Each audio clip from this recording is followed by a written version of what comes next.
TikTok, time to rock. Good evening, good morning, good afternoon to everyone who's watching from all over the world. It's your friendly neighborhood philosopher here, and AP. Welcome to the Waiting for AP show, where we always wait for AP. Oh, yeah. Yes. Hello. Hello.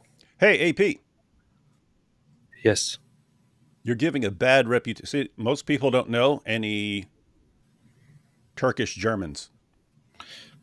We're I'm like doing this people. specifically because I have a Turkish name attached to me, so I want to specifically give it a bad reputation because I don't like Turks. So That would be a funny like some sort of funny movie, like someone's from some group, but he actually hates his own group. So he goes around doing everything he can to make himself look bad because it makes his group look bad. yes, Wouldn't that be good? it's working. It's working. See, perfect.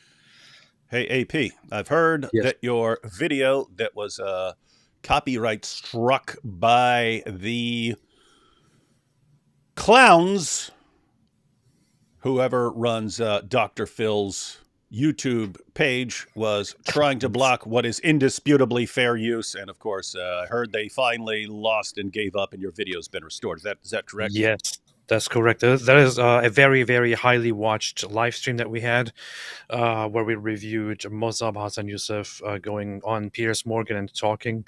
And it was obviously fair use, where we watched portions of it and commented a lot on it. It was taken down for a copyright claim.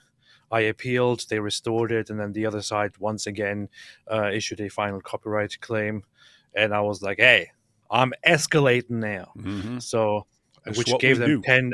10 days, 10 days to provide proof that they have gone to court over this claim. Mhm. And then if they don't provide proof, then their claim drops and the video is restored. So they didn't do it. I won in the end. This is what we do. This is what we do. We win. We We win. win. We go this way, we win. We go that way, we win. You try this, we win. You try that, we win. We just win. It's what we do. Yeah. And so, those of you who tried to keep AP's video down, you are looking all kinds of stupid. You're humiliated, boy. You've You're been humiliated. Hey, you should make a video. AP humiliates Dr. Phil. Yeah. By the way, I came prepared. Just was also wondering. I was feeling kind of cold, and I wanted to send a message to the world, so I put this hoodie on. Mhm. But then I realized, wait a minute, I'm going on a Christian channel, That's so a good Christian channel. I decided to censor it. Yeah, we don't have any. We don't have any of that foul language over here. Yeah, I decided to put a boob tape on it to have a thing, Mhm. to have it censored and appropriate. That is good. That is vastly superior to the behavior we've come to expect from atheists and Turkish Germans. Now it only says F Hamas, not. Yes. Yes. Still better. Still better. All right. Yeah. All right, AP. So we're going to cover a number of topics during this live stream. You ready? Yes. Are you ready to have your mind blown? Wait a minute. We got a couple super chats already. I've never been readier. Let's go through these super chats real quick, and then we're going to jump right into. We're covering a bunch of topics during this live stream, ladies and gentlemen. So we're gonna kind of go through them rapid fire. We're going to talk about some blonde reverts. Some blonde reverts who find out that, hey, as soon as we revert to this wonderful religion we heard about on TikTok, people start harassing us and telling us what we're supposed to do. We're so confused now. So we're going to look at that. Who could have thought?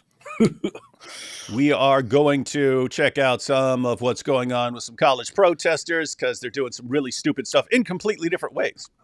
Like some of them are charging police with garbage can body armor, and others are bowing down and praying to Allah in order to show solidarity. So we're going to be checking out that. We're going to be checking out Inspiring Philosophy, posted a very short video response to Sneeko, but really exposing Sneeko for being a Dawa clown who is mindlessly regurgitating some of the stupidest Dawa of all time.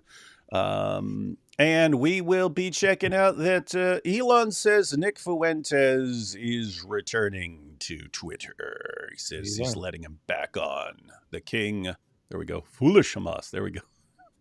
Yeah. It's funny. If you move that sticker over, it'll just say Ulish Hamas. Oolish. Yeah, it sounds like Scandinavian. Yeah, Ulish. Yeah, they are Ulish. Do you think They're they are very, Ulish? yeah, very oolish. They're Yeah. more Ulish than you are. Ha, yeah. Why do they all sound like that up there? Oh, boy. Indeed, All right, indeed. we'll take a couple super chats real quick, and then we'll jump into some videos. Happy Sabbath, and yes, unicorns are rhinos. That's true. Rochester says, AP, "Keep that clown off." Why is your problem with Sneeko? And he's a wonderful person, beautiful yeah, person. yeah. I've said before, I kind of like him. I don't think he's just like born evil, unlike some of the other guys. He just seems like a young guy who became too popular too quickly, and it affected him. And he's kind It of an affected his life. imbecile. Yeah, and not terribly bright, but good at getting people to watch him, and that can be a dangerous combination because there are groups out there who would love to take advantage of someone who's not very bright and who can get a lot of people watching him. There are people who focus on getting people like that on their side. AP makes me love Turks so much. I wish they were real. Yeah, me too. They will never be. I don't see why AP is making you like Turks though. Yeah, yeah. That's D Wood and that does make AP. Try not to be late. Challenge impossible. 99% fail. Yep, we have a 99% fail rate of anything that involves AP. But like with his copyright thing, we win in the end, ladies and gentlemen. Yeah, yeah. When we are in time, we actually deliberately delayed a little bit just so we are not in time Yeah, to keep tradition. it's all part 'Cause of we like our to do- it's all part of our plan to throw you guys off. Yeah. It's hypocritical for AP to say Muslima reverts are suspect for not wearing hijabs when he doesn't even wear, let alone tip, a fedora. Do better. That is true. You got served. Jennifer, hello from India. Hi there. Hi, India. Greetings to India. Messianic Apostate says, if killing those who have been killing us is terrorism, then let history be witness that we are terrorists. Osama bin Laden, 2001. Powerful dawah. True words. False Doctrines Exposed said, I would love to chat with AP about the unbunkable book of Daniel. AP would get humiliated, as he always does. Of Daniel Kikachu. What? AP, we have a request here. I've quoted this one before. Please explain Sahih Bukhari 7142. Racist or no? You actually have a fedora? I don't know the different hat's name. Is that called a fedora? Yes, it is. It's kind of dirty though. It was just laying on the ground somewhere in the corner. I just found it. Well, it probably has little Quran bits and stuff all over it. Possibly. Please explain Sahih Bukhari 7142. Racist or This one's a simple no. one. What is that even? Take your time. Mr. Bukhari. You should listen to and obey your ruler if he was even if he was an Ethiopian slave, a black slave whose head looks like a raisin. Mm-hmm. Raisin hands. Is it racist? The Muslim defense of this is saying, yeah, but it says you should obey him even if he's your ruler. But they're not really following the reasoning involved. It's, I'm telling you to obey your ruler, even if the example I'm about to give is the last person that any of my followers would ever want to actually obey. So if your ruler turns out to be an Ethiopian whose head looks like a raisin, that's his words, not mine, then you should obey him, period. So he gives, as an example, a person that his followers are least likely to obey. So why would they be not likely to obey an Ethiopian? In his defense, it could be that he is aware that his culture is extremely that his culture is very racist, and they don't welcome black people and sub-Saharan African people generally. And he's like, I know, we don't like them black people down here, but even if it's one of them black folks, if he's your ruler, he better obey. Like maybe that's his thinking. There's still something redeemable about it.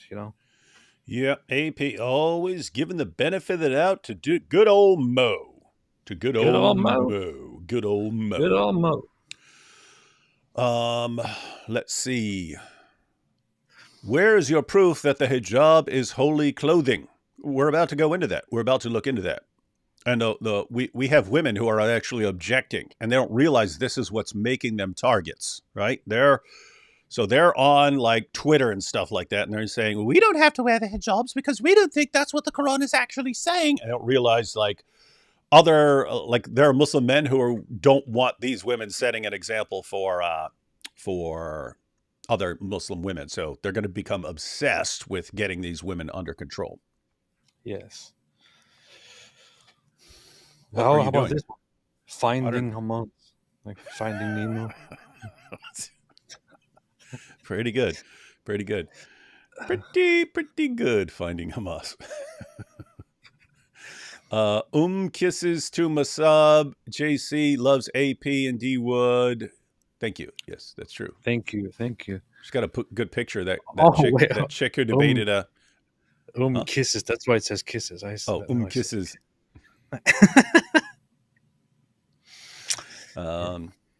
Let's see. In France is France and Germany doomed by Islam if they don't hit back by 2050? No, not France, not Germany. The UK is. I'm not sure about France and Germany. I just saw an article. I haven't. We might check it out, or I might make a video about it, or something like that. But it was from the Daily Mail, and it was saying that statistics now show that young German kids are converting to Islam just to avoid the bullying and harassment right now in Germany. Yeah, they're converting. They feel intimidated by Muslims. Mm-hmm, mm-hmm. Doesn't that remind you of in Ibn Ishaq? I believe it says at some point that after the first victory of the Muslims, people started converting because they're scared. Yeah, they felt intimidated by the strength and they were just scared of the Muslims, so they started converting out of fear. Yeah, and guys, all of you who try to destroy things in Western society and not realizing what's going to move in when you weaken Western society, there are certain. I'm not even talking about true or false here. I'm saying some things are good at enduring when outside pressure comes. Right. So, for instance, Pakistan. Egypt, you've had Christian communities there for centuries, even in the midst of persecution. They still remain Christian. Jews, wherever they went. Yes, to be clear, you have Christians and Jews and so on who would leave over time or something like that, or convert to something else. But they still maintained Jewish communities, even in areas where they were persecuted. There was something strong culturally that said, "Look, if someone's persecuting you or whatever, you endure it." And you don't stop. You don't abandon it. If you weaken society to where people really don't care about anything, and then you've got a culture that comes from outside and says you're going to believe this, or we're going to just constantly harass and bully you, and the people don't really believe in anything or have any sort of confidence. They don't have any strength left as a culture. They're going to buckle. So you better figure out a backup plan, ladies and gentlemen, because y'all just thought, hey, we'll just wipe out every sort of tradition and foundation of Western society. We'll get rid of all that. We'll crush it all. And then things will go way better. And look what's happening. Better come up with a plan real quick like. Good question here. Why is AP hiding his Hitler Youth haircut? You're hiding, boy. You're hiding. Because I'm still waiting for my mustache to grow sufficiently so that I can shave these parts off. Hey, and what's funny is you got a request for a hat. You got criticized for not wearing a hat, and then you put on a hat, and then they say you're hiding your hair. Interesting. Yeah, see, you can never please. Here we have the fact people are pointing out the Jews must be paying AP to be late. You see, we all see this. Yeah, we see. I choose the banana. Think about the children. So now we got the cows are a thing, grapes are a thing, bananas are a thing. Yes. And someone coming along 6 months from now, when we have, by that time we'll have like 500 different things, and newcomers are not going to understand what we're saying about anything. I want to see the fedora, but background too dark. So you have a dark background. You have a dark background, it makes it difficult to see your I fedora. am pretty dark.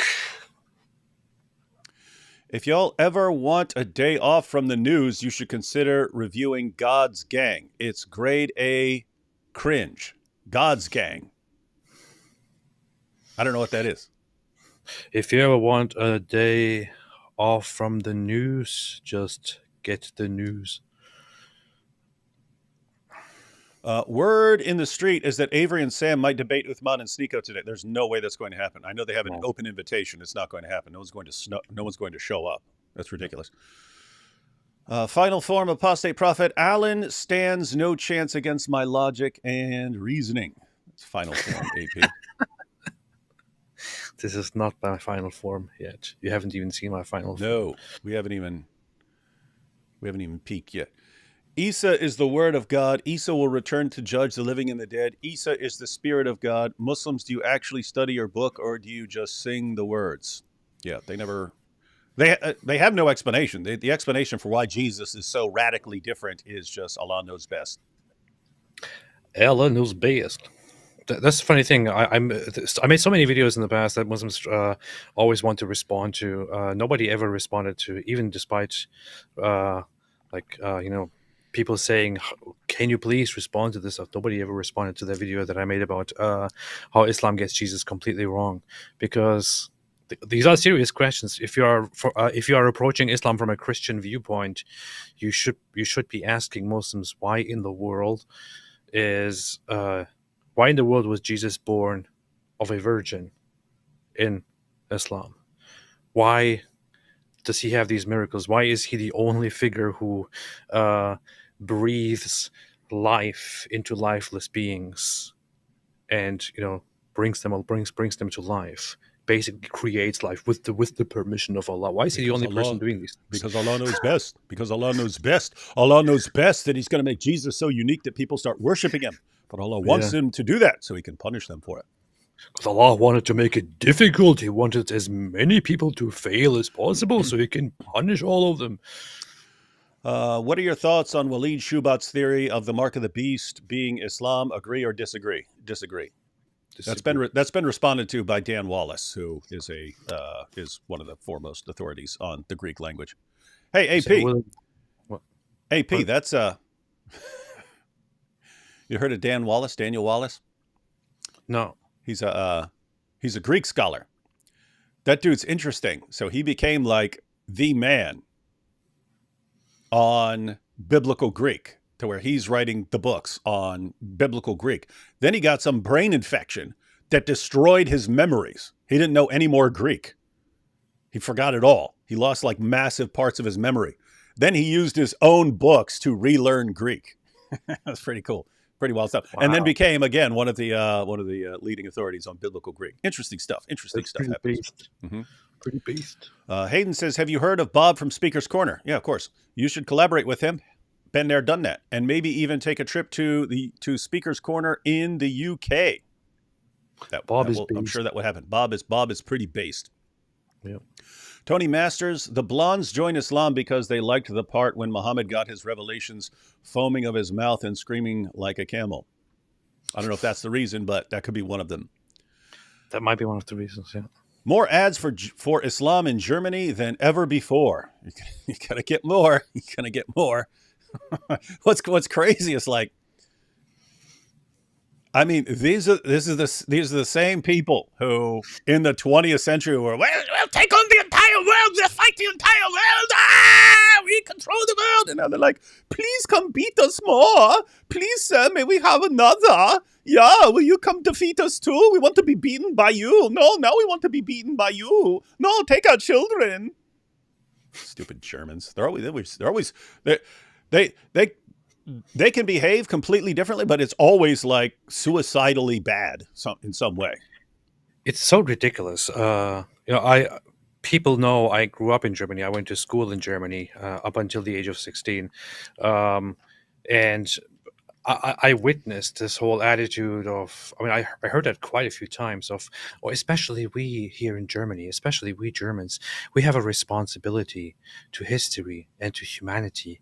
We need to make things right and show tolerance and understanding and this and that because of because of the World War, because Hmm. of Nazi Germany and all that. And Yeah. the thing is, the big irony of that is though, like they think there was this big mistreatment, this massacre of Jewish people, which is why we as Germans have a responsibility to be as tolerant and as understanding as possible to a The people who want to kill population them, the people who also want to slaughter the Jews. Is a that right? population that hates the Jews and wants to eradicate the Jews. Are you?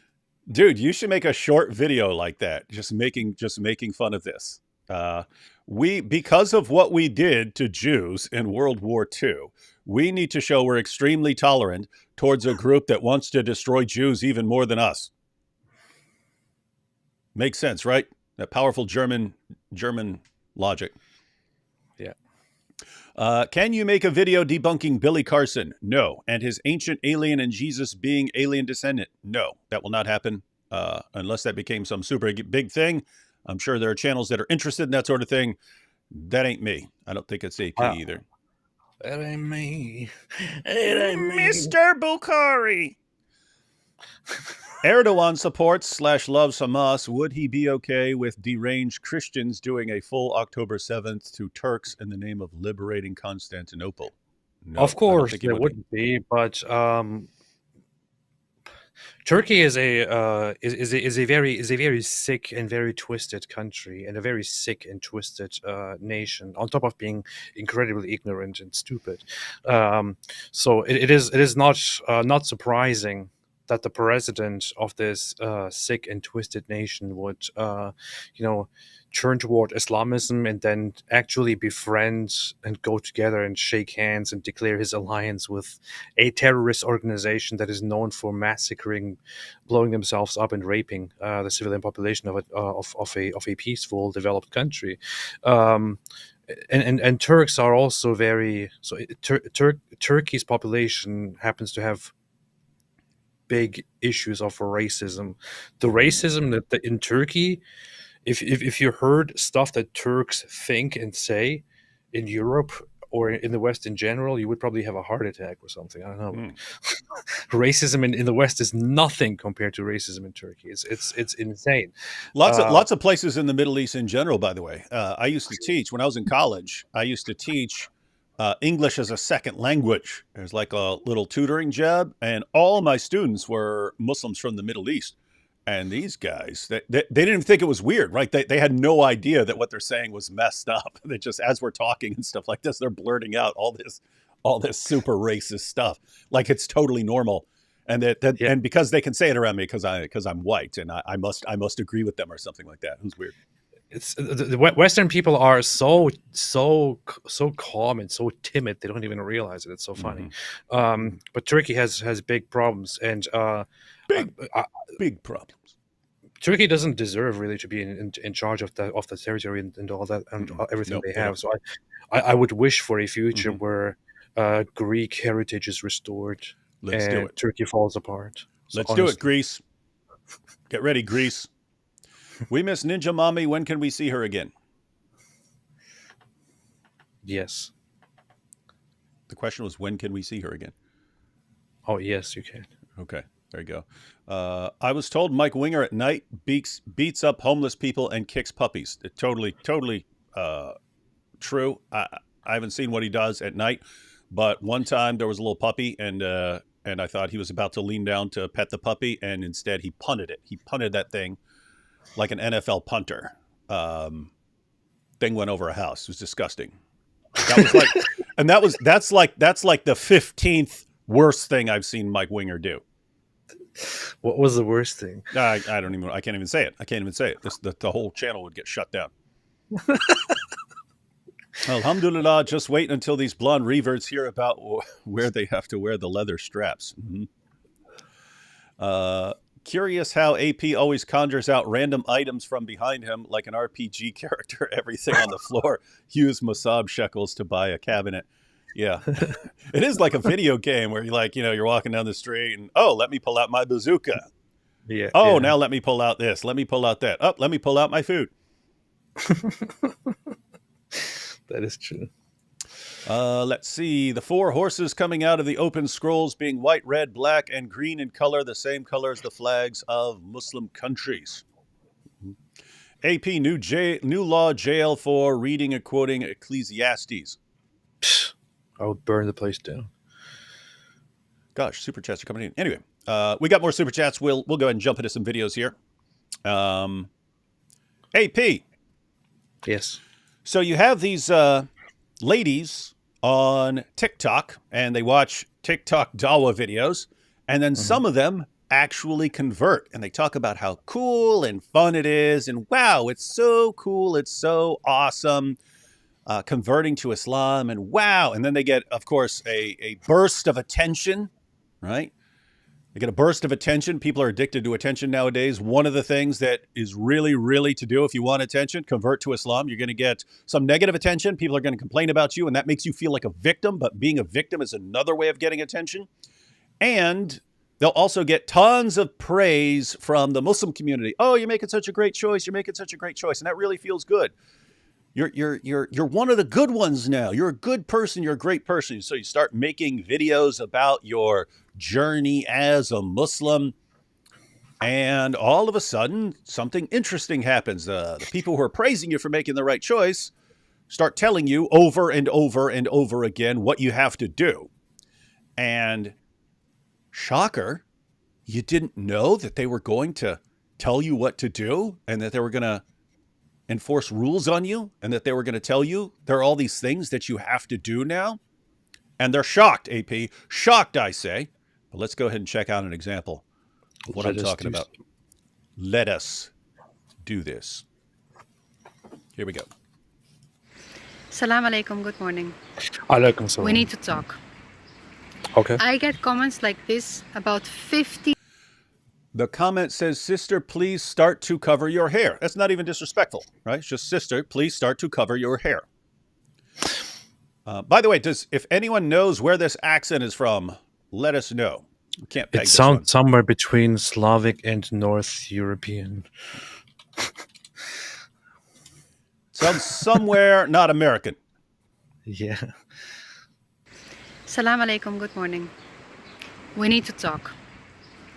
I get comments like this about 50 to 100 every single day.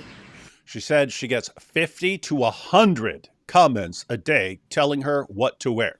They're telling her that she needs to cover her hair. 50 to 100 a day. That's a lot of people dedicating a lot of time to telling her what to wear. Okay, here's a wild guess. She could be Dutch, You're still on that? I moved on like 10 years ago. She could be Danish. Oh, okay. I think she's Dutch. Is anyone are people giving suggestions in the chat? I don't know. Okay. Swedish cheekbone, Swedish, Dutch. I don't know. We'll find out. We'll see. What's No, her we won't. Thousands of men Thousands of men. telling me to cover my hair. Shocker. Shocker. I could never Please predict stop. You all say that it's commanded by God, but how certain are you? How certain are you? This lady, I have no idea who she is. She has no clue how much she's triggering them right now, right? She's thinking as an individual, hey guys, I do not know. I want to research this for myself to decide what I'm going to wear. I'm not just going to do what everyone in the comments section is telling me to do. So I get to make decisions, and I'm casting doubt right now. How certain are you that these verses in the Quran, I think there are like 2 of them, how certain are you that these are commanding you to dress in a certain way? How certain are you? What is she doing? She's casting doubt upon the idea that women have to wear hijabs. Is that going to go over well in the Muslim community where they're watching and they know that she has other other women who watch her channel, Muslim women who watch her channel. She's already put herself out there. Hey, I'm a new revert. Everyone look at me. I'm a new revert. And so everyone, yay. And all the Muslim women of the world, yay. Oh, we're going to follow this woman's journey. This woman's going, hey, are we even sure we're supposed to be wearing this hijab here? I don't think so. I haven't seen it yet. I'm not sure about that. So I'm just going to leave my lovely blonde locks flowing in everyone's faces. That going to go over well, AP? Nope. It's going to be very, very stupid and very terrible. That is correct. And it's like it is kind of an equivalent to, I don't know, somebody supposedly converting to Christianity. The issue is that Christianity doesn't have any such overt, strict things that you have. Yeah, you have passages like dress modestly and things like that. But it's not like, But if you suddenly convert to Christianity and then a very simple, basic doctrine you completely disregarded and started arguing, well, are you guys even sure that it is actually accurate? Like something that was resolved like some new person. Some new person comes along. Are you guys sure? Is the entire Ummah sure about this? Because I haven't seen it, and I just started studying. I just started. I just converted. And I'm just learning. Are you guys sure you know what you're talking about? Because I don't know about this. And I decide. This is way too individualistic. And this is horrifying to lots of men in the community. Because, again, people are watching her. And they're worried about her influencing other reverts, other Muslim girls. They're worried about her casting doubt and thinking that she gets to decide for herself what Islam teaches. So I don't think this is going to go the way she thought it was going to go when she reverted. But let's let her continue here. Because I've done my research. I know the verses by heart. Whoa! Gosh, that's more extreme. So she's not saying, hey, I'm still learning and I'm going to wait until I figured it out. I've already determined. I've studied for... This is worse. I've studied this for myself. I'm the expert on this. You're not. And I'm telling you, these verses do not tell me that I need to cover myself. Wow. That's pretty hardcore. I'm liking this chick. Chapter 24, verse 31. Chapter 33, verse 59. Are you so certain that it's commanded in the Quran? Then convince me. Yes. Because I've done my research and it comes down to one single word. Chapter 24, verse 31, that says, use a kimar to cover the chest. She will say, let me guess, she will say that... that... could mean head cover, but also cover. But if I read it... What were you going to predict, AP? I was going to say that she'll say it could be a head cover, but also just a regular cover to put on your bosom. Yeah, because it says it gets translated like cover your ornaments or something like that. What does that mean? What does your ornaments mean? Oh, it means your hair, and you'll have people who will interpret it like that. But I mean, totally, and say, oh no, this means your hands, and the others that even means your eyes. That's why you have to completely cover up and so on. But she's right in that it is way more vague. That verse is way more vague than lots of Muslims realize. But I guess right. She's Dutch. I found it out. She's Dutch. I was obsessed with this. I was just looking for information. I was going through all her TikToks to see if she said it anywhere. And somebody asked somewhere and said, "What is your mother language?" And she said Dutch. Good. So she's from Dutchland. I'm going to give Dutchland, über alles. I'm going to give myself a trophy for this. Hey, I have to say, the same verse that she's talking about right now does tell women to lower their gaze. She's looking right at me with those enticing eyes and her flowing blonde locks. And the kimar could mean head cover, but also cover. But if I read it, use kimar to cover chest, the intention is to cover the chest. It says ornaments. With the kimar. How many times? The point is, ladies and gentlemen, when the Quran says you gotta put this covering over your ornaments, you could interpret that as zabubas, right? Yes, as zabubas. That's what she's saying. But I'm telling you, she does not realize what she just did. She's announcing to Muslim women of the world, you don't actually have to wear any sort of head covering. This is great. So So you shouldn't even complain if it's banned because it's not an actual part of your religion. It's just a myth spread by dudes. This is interesting. So anyway, that's the reasoning of people who are going to be really, really upset about her. This is an incredibly for those who don't understand, this is an incredibly problematic, incredibly bad thing in Islam. What she's doing right now, this is considered heresy and kufr, disbelief, blasphemy on her part, because she is denying that something that has been well established as obligatory is actually not obligatory. She's contesting it. Plus, on top of doing that, she is publicizing this idea and is preaching it to thousands, and thereby corrupting and thereby changing the Islamic morality and Islamic community, and influencing others and spreading corruption in the land. Basically, that's what they would view that as. This would be severely punishable under Islamic law. Yeah, and she doesn't realize they will be enraged about this because this is the age of the internet. They will look at her as spreading corruption in Muslim lands. Yeah, she's spreading, even though she's wherever she is.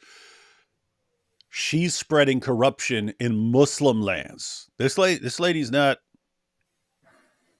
I mean, I seriously hope she realizes what she's dealing with and she takes precautions. But you do have people who would want to harm her over this. But at the very least, they're going to harass her a lot, because they can't let any random new revert come along and redefine what Islam is for the rest of the world. They're not gonna put up with that. Let me go ahead and read these verses, and then we'll let her finish up. So I'll read two versions. I'll read the Shakir version, and then we'll read the Hilali Khan, which is a Salafi version, and where they actually add commentary. They add their own commentary. So the Shakir. So this is Surah 24, verse 31. As a matter of fact, we'll go ahead and read 33:59, which is the other relevant verse here as well. And say to the believing women, so that's her, that they cast down their looks and guard their private parts and do not display their ornaments. It says don't display their ornaments. What are the ornaments? Well, that's kind of up for debate. Except what appears thereof, and let them wear their head coverings over their bosoms. So it says head coverings, but over their bosoms, and not display their ornaments except to their husbands or their fathers, or the fathers of their husbands, or their sons, or the sons of their husbands, or their brothers' sons, or their sisters' sons, or their women, or those whom their right hands possess, or the male servants having need of women, or their children. So it gives us a long list of people that they're allowed to show their ornaments to. Right? They're allowed to show their ornaments to. Now, Hilali Khan. And tell the believing women to lower their gaze from looking at forbidden things and protect their private parts from illegal sexual acts, and not to show off their adornment except only that which is apparent, like palms of hands or one eye or both eyes for necessity to see the way, or outer dress like veil, gloves, head cover, apron, etc., and to draw their veils over their ornaments, i.e. their bodies, faces, neck, and bosom. So they're interpreting this as your face, your neck, all of that has to be covered. So, and I'm looking at the translations here. Hilali Khan and Shakir both translate this as head cover. Yusuf Ali translates it as veil, draw your veils over your bosoms. Pickthall translates it as draw your veils over your bosom. So she's interpreting this as I just have to keep my chest covered and I'm good. I do not have to wear something over my head. Now we'll let her finish up here. How many times is hair or head mentioned to be covered? 0 times. Burn. Convince me otherwise. I believe it doesn't come from the Quran, but from the Hadiths. Yes. But I haven't even finished reading the Quran. So leave me Let alone. alone the Hadiths. So, my goodness. Wait, Did you hear what you just said? I'm only following it once I've determined for myself that is what I'm supposed to do. I'm still reading the Quran. The Quran does not convince me of what you guys are saying, so I'm not doing it. I think it comes from the hadiths, but I haven't even gotten there yet. Now I'm going to study that on my own, and then I'm going to decide what I'm going to do. I decide. Me. I decide what Islam teaches on these issues. Didn't she just say that she did all the research and already came to the conclusion, and that she doesn't agree that it is obligatory? And then later she concluded that she still hasn't done the whole reading. And once she concludes she's read enough of the Quran to know that there are these 2 Quran verses, and she's not finished reading the Quran. She's still reading the Quran, but she's carefully investigated these 2 verses, and now she is qualified to educate the entire Muslim ummah. Here's the problem, lady. I just want, what I want whatever's best for you in life. I hope that things turn out well for you, but you are only able to get away with that because you are living in a non-Muslim country. That is the only reason you are at all remotely able to sit there and, well, I decide what I'm going to believe, and this is my personal belief about what I'm supposed to do as a Muslim, and you other Muslims can't make me obey you. You can only say that. But I mean, just look at Iran when women start saying, no, we don't have to follow what they're, and some of these women aren't even Muslims. Like, why are we going to wear these head covers? We're not Muslims. What happens to them? Really, really bad stuff. Yes, in a Muslim country, you would be charged with something like spreading corruption in the land. So you're one of these people, hey, let's all convert to Islam, and you think that you're going to be able to think for yourself and decide what you're allowed to do and not do. That you decide what is haram and halal. And you think that's going to go over well when Muslims show up and say, this is what you need to wear. And I don't have to obey you. Yeah, let me know how well that works out for you in the future. It is very clear in the hadith, once you go into the authentic hadith, the Islamically authentic hadith, the Sahih Bukhari and Muslim, that women are required to wear the hijab, and that they're supposed to cover themselves so much so that they cover their heads. And it is also explained in the hadith that the women of the time, the Sahaba, the women of Muhammad's time, they used to cover their faces. And there is, of course, dispute over whether covering your face is absolutely obligatory or whether it is just sunnah, whether it is it is an additional thing that you can do. But there are numerous hadiths. There are some, for example, that say, Aisha used to say, this is Sahih Bukhari 4759, when the verse, and they should draw their veils over their necks and bosoms, was revealed, the ladies cut their waist sheets at the edges and covered their heads and faces with those cut pieces of cloth. Then there are other hadith which say that after the hijab verse was revealed, the women would come to the prayer, and going home, nobody would recognize them. And then there is another hadith which says that that Omar kept harassing the wives of Muhammad by saying, whenever they went to the toilet, because it was distant, he would say, I recognize you, I can see you. And he would go to Muhammad and say, hey, why don't you tell your wives to cover up? So eventually Muhammad was like, wait a minute, I'm receiving a revelation right now. Allah's talking to me right now. So Allah sent down a revelation saying that all the women should be covered up. And then he was like, well, yeah, they should be covered up. Mm-hmm. They should be covered up, and they can go outside by themselves to go to the bathroom if they have to. Mm-hmm. Upon which the wives would then go to the bathroom and nobody would be able to recognize them. So, and if you just dress modestly like this woman here, do we recognize her or not? We obviously recognize her. So they were in a state where they were unrecognizable, which means they were actually covered, probably fully. Mm-hmm. And the other relevant Quran verse, because she cited one, but 33:59, like the Yusuf Ali version here. O Prophet, tell thy wives and daughters and the believing women that they should cast their outer garments over their persons when abroad. That is most convenient, that they should be known as such and not molested. And Allah is oft forgiving, most merciful. So the reasoning here, pay attention to the reasoning. You cover yourself to avoid being molested. Well, what's the implication? That if you avoid covering yourself, what do you want? Kind of explains a lot about what happens in Europe right now, doesn't it? Yes. Yes. All right. We'll take a couple super chats, and then we're going to check out another blonde revert who's wondering why everyone is harassing her. Weird.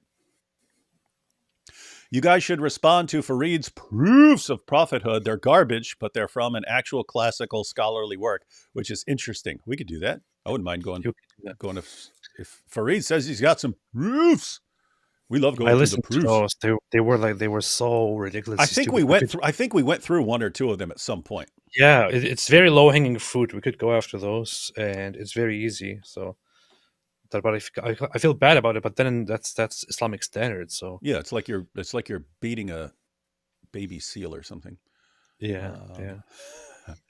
David, have you checked out TBN's new special called "Seeking Allah, Finding Jesus"? No, not familiar with that. Is that about Nabil, or they just stole his title? Probably stole his title. Probably stole it. Here you go. AP, what are your objections towards Christianity? Because I'm a loser. Because I'm a loser. That's my objection.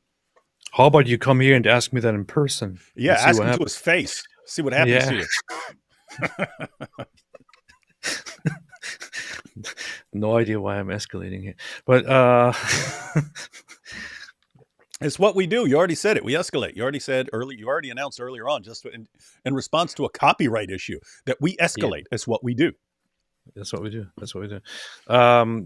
It's an issue that I would talk about separately. I would always thought I would make a video on that at some point. Never did, but maybe I will one day. That'd be a good show. AP's dumb objections to Christianity, and we'll just go through those and say how dumb they are. Yes. That's a good idea. Love both of you, and happy Orthodox Easter from Macedonia. We love you. Yes, Macedonians love T. Wood and AP. Nice. Greetings to Macedonia. I was there once. Yeah. You were there? Yeah. Jack says, thanks, D. Wood and AP. Always so much fun. Would love to see you guys do a collab with a Nigerian perspective with Frank. Would be epic. Duo goat scream, please. We got a request, AP. Oh, no, my goat. I forgot my goat. You didn't bring your goat? No. I actually, the day I bought it, I gave it to my little son to let him play with it, and he found it hilarious. It is hilarious. Well, we can see one of us is always ready with the goat, ladies and gentlemen. And I'll do an extra one just so we can pretend, and maybe we'll do some creative editing to make it look like AP was ready with his. Here's the other one. Here we go. No, but we get a lot of requests about Nigerian perspective. So yeah, we do. I actually agree. We should get him on there. We should get him on with us. We shall. Mm-hmm. Please, AP, please release the track, please. I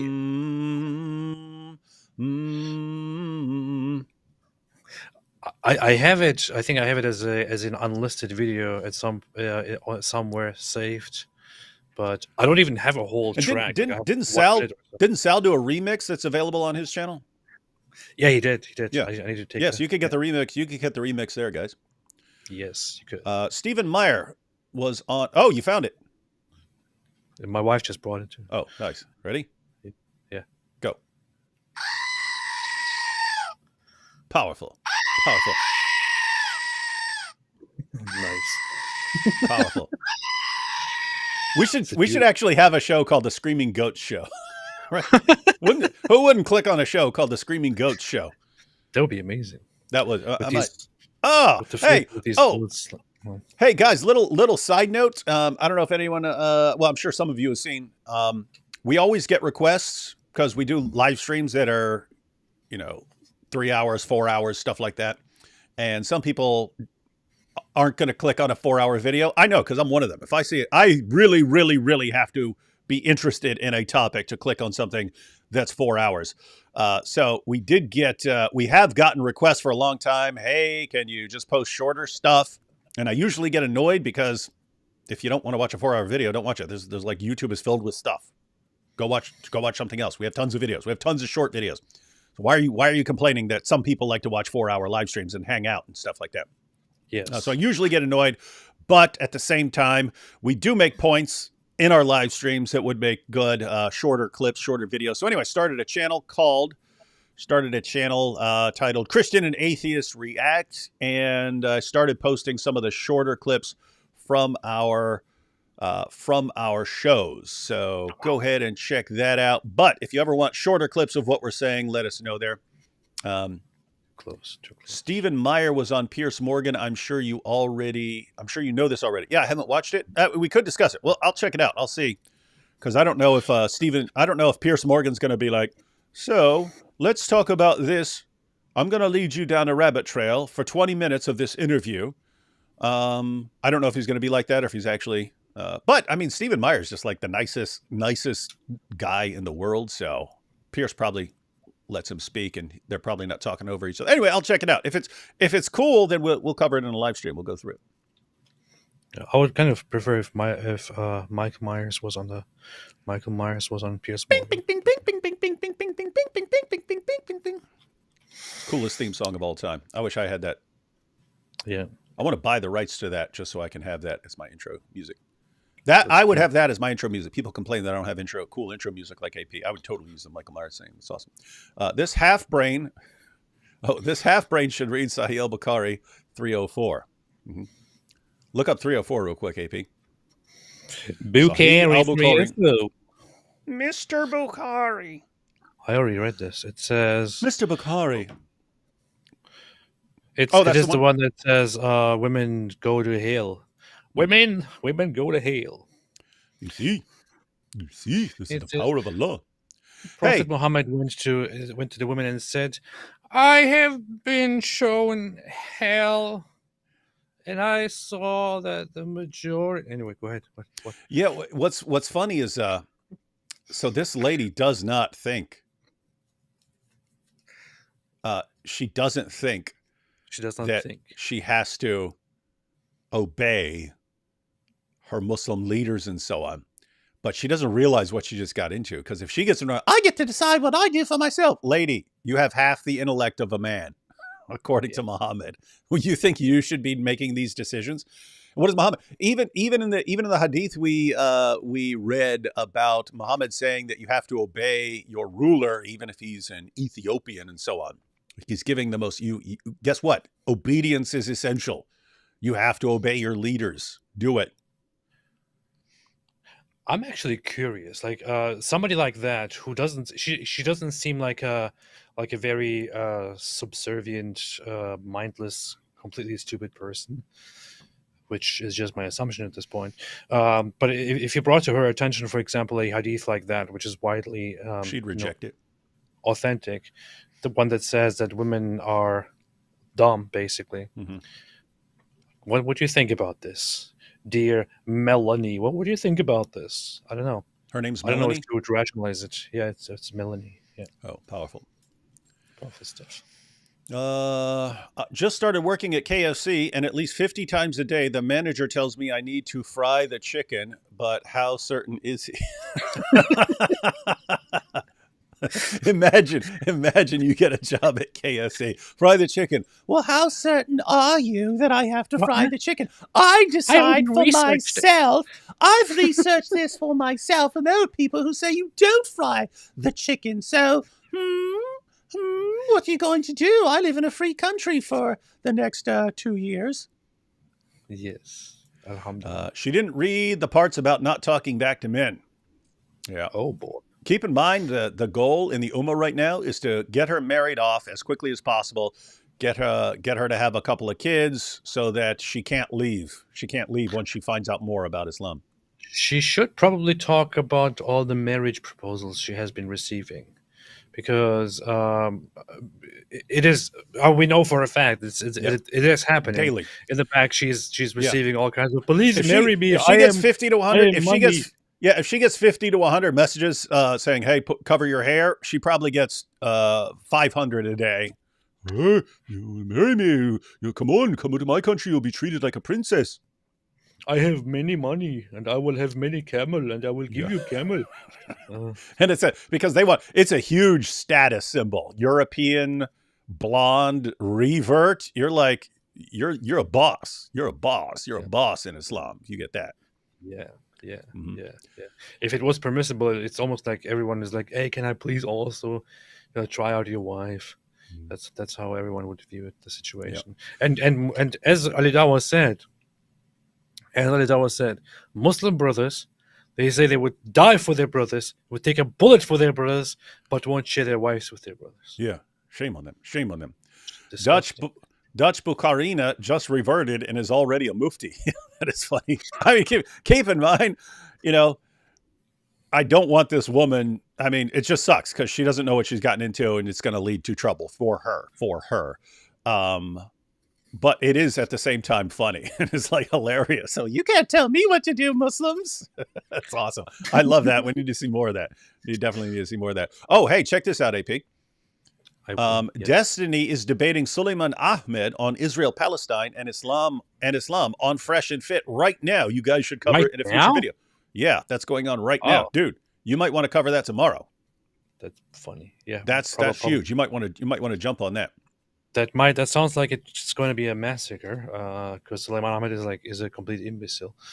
Yeah. But yes, sure, we can do that. Yep. Quran 533. Yeah, that's the one that comes right after 532. 533. That's the penalty for making mischief in the land is, and it gives a variety of punishments: crucifixion, dismemberment, murder, or exile or imprisonment, depending on the translation. But yeah, lots of punishments for making mischief in the land, which is exactly mischief or corruption, which is exactly what they would accuse her of. These reverts may like the complain, but here on the best site on the web, you will never have to worry about that. Goat Hub, ladies and gentlemen. Goat Hub. I like the other profile picture better. Ferris asks, why these women need to jump on this stuff? Yeah, guys. I mean, it's not out of the blue. It's not out of the blue. They are programmed for decades that Islam is great and wonderful and peaceful and tolerant and it's the greatest thing in the world. And the only people who would ever object to anything in Islam are evil, despicable, racist liars. And so, whose side do you want to be on in all that? Be on in all of this. And so, guys, you kind of brought this on yourselves. Your politicians, your journalists, your educators, your entertainers. This is what they did to you. And it's not going to be good. You shall recognize Allah fans. Now we have Allah fans. Allah fans says you shall recognize Allah by his sneaky shin. Yes, you shall. All right. So we got some more. Super chats. We're going to hold off on those because we've got multiple videos to cover. Hey, Pete. Yes. We've already seen a video from a blonde revert being confused as to why people are telling her what to do. Yes. Here we have another video of another blonde revert to Islam who's really confused about why she has to actually follow rules. At first, you can convert and you get all kinds of wonderful attention and everyone's praising you and talking about how wonderful you are and what a great choice you've made. And then they start telling you what to do. And apparently she doesn't like being told what to do. And I wonder how she's going to get out of this. But let's go ahead and check this out. Let's find it. Yeah, learning about Islam, it's easy and it's Wait. What? I know this girl. No, you don't. I thought this is. I think. I don't know if this is the one, but there was one who in the past was like, please stop sending me all kinds of messages saying, marry me, I love you, and things like that. I don't know if that's her. Maybe that's a different one. I don't know. They all look the same. White people. Anyway, notice the pressure. Well, if you don't want us constantly harassing you for marriage and relationships and hookups, then you have to cover yourself. It's the only way. But it's just funny what she just said there. Learning Islam is so fun. But then, here we go. Super smart people, ladies and gentlemen, super smart people. Yeah, learning about Islam, it's easy and it's fun. Learning about Islam is easy and it's fun. You got this book, which is a bunch of Arabic gibberish, and you learn that, and then you find out it's just, there are all these massive multi-volume collections of stuff that you need to even understand what it's saying. It's so easy and fun. What do you actually mean right here, lady? You mean TikTok Islam is easy and fun. That's not. I don't know if you're. She hasn't understood what she's gotten into. Shocker, shocker, shocker. Then once you become Muslim, suddenly you have everyone on your head telling you everything that you're doing wrong and not encouraging you. They're not encouraging you when they see you as a new Muslim influencer parading around the internet, showing off your hair, showing that you don't have to follow the rules of Islam and setting an example for young Muslim women. They start telling you what to do. Shocker. And look at what she has posted there. People have pushed me so far from Allah and Islam. They're pushing her away. Ooh. By doing what? By saying, "Hey, you're a Muslim now, follow the rules." When you okay, let me get this straight. You knew so little about what you were signing on for that you're surprised that they're telling you what you that's the shocking part. You because that would kind of be the first impression I would get from Islam. I mean, if you heard it all about the, protests in Iran, or if you've heard it all about things in Saudi Arabia, if you've heard any of this, it seems like something you would pick up. And she's like genuinely confused. I'm so confused. I thought this was just going to be fun. It's going to be this fun thing, and I'm going to get tons of attention. And now people are telling me what to do. I don't know. It's so confusing. All right. Jeez, I'm looking at her TikTok, her Instagram right now. She really needs to understand the culture that she's dealing with. Her last video is one where she's talking about how she doesn't feel like a Muslim anymore, but she's just trying to connect with it again, trying to reconnect. But the thing is also, in the video, she sits there wearing her pajamas and wet hair dangling down, chest kind of revealed. Have some cultural awareness, this is nothing at all. But in Muslim cultures, as a woman, like, they tell you to cover up. Yeah. And this is certainly not how to appear. Yeah, and guys, so this is, on the one hand, it's hilarious, right? On the one hand, it's hilarious. You have Western women from Western countries saying, oh, it's cool and fun. This is cool and fun to convert to Islam. And I get to dress up as a Muslim now, and I get to be a Muslim, and I get to go around saying I'm a Muslim, and I'm going to read the Quran, and I'm going to get so much attention. And so it's legitimately funny seeing people tick off a bunch of people in the Ummah saying, I don't have to follow your rules. I'll do what I want. I decide for myself what Islam is. That's funny. At the same time, I mean, this woman converted to Islam. Whether she stays or leaves, they're going to be harassing her for a long, unless she decides to get away from that, change her appearance so they can't recognize it. They're going to be harassing her every chance they get, no matter what she does now. If she remains a Muslim and continues acting like she is right now, they're going to harass her endlessly. Again, they're not just she's thinking of this is my life. I get to do what I want. It's my relationship with Allah. This is me, right? They're looking at her. No, same thing that Ali Dawah would say when he's talking about executing apostates. The rights of the community, they're more important. They're more important than your rights as an individual, right? So she's thinking of this from one perspective. They're thinking, we cannot allow this to spread. If we just let every new TikTok revert do whatever she wants and interpret Islam however she wants, this will destroy us. And therefore, we have to get her under control. And they're going to find a way to get her under control. That's if she remains a Muslim. If she says, no, I don't believe anymore, then she gets harassed as an apostate. This is the stupid aspect of it.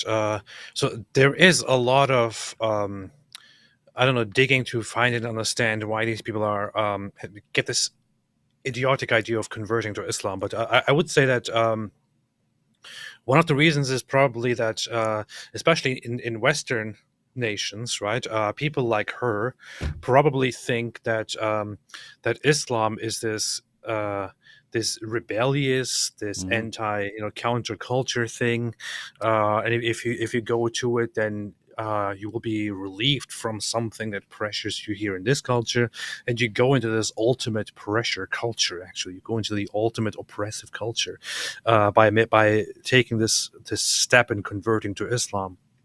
So You want to be free, you want to make your own decision, and you want to convert to Islam, but then suddenly you find yourself in a religion where you are not supposed to make your own decisions. You're not supposed to be free. You're not supposed to take initiative. You're not supposed to do any of these things. You're supposed to simply follow the rules and obey whatever has been mindless decided. obedience. Mindless obedience is the criterion in Islam. Mindless obedience, especially as a woman. Just think about it. You see men who convert to Islam, they are not pressured every day and every night to change their appearance, to do this and to do that. You could just say, oh, I converted to Islam, and I like this religion, and there is nothing visible about you that people will come into the comment section and pressure you on and say, oh, why don't you cover up, why don't you do this, why don't you go pray? You don't even have to show anybody that you pray or don't pray. But if you're a woman, they will bother you and bug you day and night, all the time, and this is what you have to deal with from then on. And since it is a religion that is the ultimately controlling religion when it comes to I women. thought you were going to say the ultimately based religion. No, controlling religion when it comes to women. This is the deal. So I don't know. Maybe you should think twice about converting, or maybe you should transition and become a man after you convert. Yeah, maybe you should be aware. Yeah, or transition to being a man. Yes, AP is right. But I mean, think about it. Guys, this is a very serious issue, right? Like, we talk about her setting an example for others. AP, what might happen? What might happen if, so whatever country she's in, someone who's from Pakistan, a Pakistani family, moves to the UK, let's say, watches her videos, and the daughter, the 15-year-old daughter, decides, ooh, I want to be like Abby. I don't have to listen to people wearing a head covering, and it's from a Pakistani Muslim family. And the teenage daughter decides she doesn't have to follow the rules like Abby. It's of course it depends on case to case basis, but it's very likely that this daughter would be in trouble, punished, would be probably told she has to stay at home until she obeys, and could get beaten, could get into any number of punishments, and it could even go as far as just I don't know, if it's a very, very religious and sick family, it could go into different circles of even further losing control into making her obey or even killing. And guys, think about how serious this is, because I said that the criterion, I was not exaggerating when I said that the criterion in Islam is mindless obedience to what you're told. This is the Haleli Khan translation of Surah 4, verse 65 of the Quran. This is the Quran. But know by your Lord, they can have no faith until they make you, Muhammad, judge in all disputes between them, and find in themselves no resistance against your decisions, and accept them with full submission. Islam is about submission to Allah, but it doesn't just tell you that you submit to Allah however you want or however you feel like. It tells you how you submit to Allah. You submit to Allah by mindlessly accepting everything Muhammad says. Find in themselves no resistance against your decisions. If Muhammad says it's okay to bang a little girl, you can have no resistance at all in yourself against that decision. Muhammad says you have to cover up, you can have no resistance against yourself, or you're not a real Muslim. And so she thinks that, hey, I just decide this for myself, and I decide. He says, no, you're supposed to mindlessly obey what you're told. And so, interesting new version of Islam here, but let's let her continue. With the small steps that you may be taking. Because the truth of the matter is that nobody can see what's inside your heart except for God. But they will see your nails, they will see your eyelash extensions, they will see your brows, they will see your makeup. Yeah, because you're showing them to everybody. And they will label you based on that. Yeah, because the religion teaches them to do that. So the religion that you signed on for, that you entered into when you didn't have to, That's what their religion teaches them to do. Yes, genius insights here, lady. Yeah. That's how I've been feeling lately, and that's why I've kind of been out of social media, because I needed to reconnect without anybody on my head. And You're not reconnecting without anybody on you. It's not going to change. I needed to get back to my journey, and not only My journey. doing whatever other people tell me to do, or following whatever rule that other people are telling me that I should follow. I'm researching for myself. I'm following God for myself by. You know this, you see this trend, by the way? It was the same thing with the other. This is for myself. I study by myself. I decide what I do for myself. I'm studying this on my own. This is about me. And that's just antithetical to Islam, lady. That's not what you signed on for. Privilege. It's such Western privilege. It's Yeah. people who grew up in Muslim cultures don't have this luxury. So maybe think about that aspect, right? You have this luxury, this freedom to sit here and think, oh yeah, I'm going to look into this, and I want to figure this out for myself, and I'm going to make progress, and it's going to be slow because I want to take it all in. You great, good for you. Very, very good for you. But people who in Muslim cultures don't have that luxury. Mm-mm. No. Think about and again, this woman is only getting away with this because she's in a non-Muslim country. She signs on to join a religion, and she can only act like this if her religion is not dominant in the country she lives in. Yes, It's the only way. It's the only way. She would not be allowed to be doing these things or saying these things in a Muslim country. And she signed on for a religion that calls for Islam dominating the world, which would destroy every bit of individuality that she is clinging to right now. Yes. Islam is the opposite of this. Yes. Abby, Islam is the opposite of what you believe. Yes. And honestly, I'm not even sure if I'm going to continue posting about Islam on here, because the thing is, as soon as you start posting about Islam or the Quran on social media, you are a target for judgment. Dude, look at this. Let me back this up. Let her finish this. Because what was she going to say? As soon as you start posting about Islam online, you are becoming a target. And it's like, a target from what? What? Islamophobes? Bigots? Racists? No, Muslims. That's very interesting.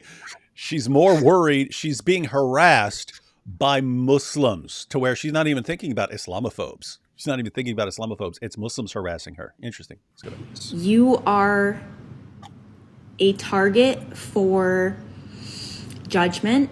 You are a target for being picked apart for any small thing that you may be doing wrong.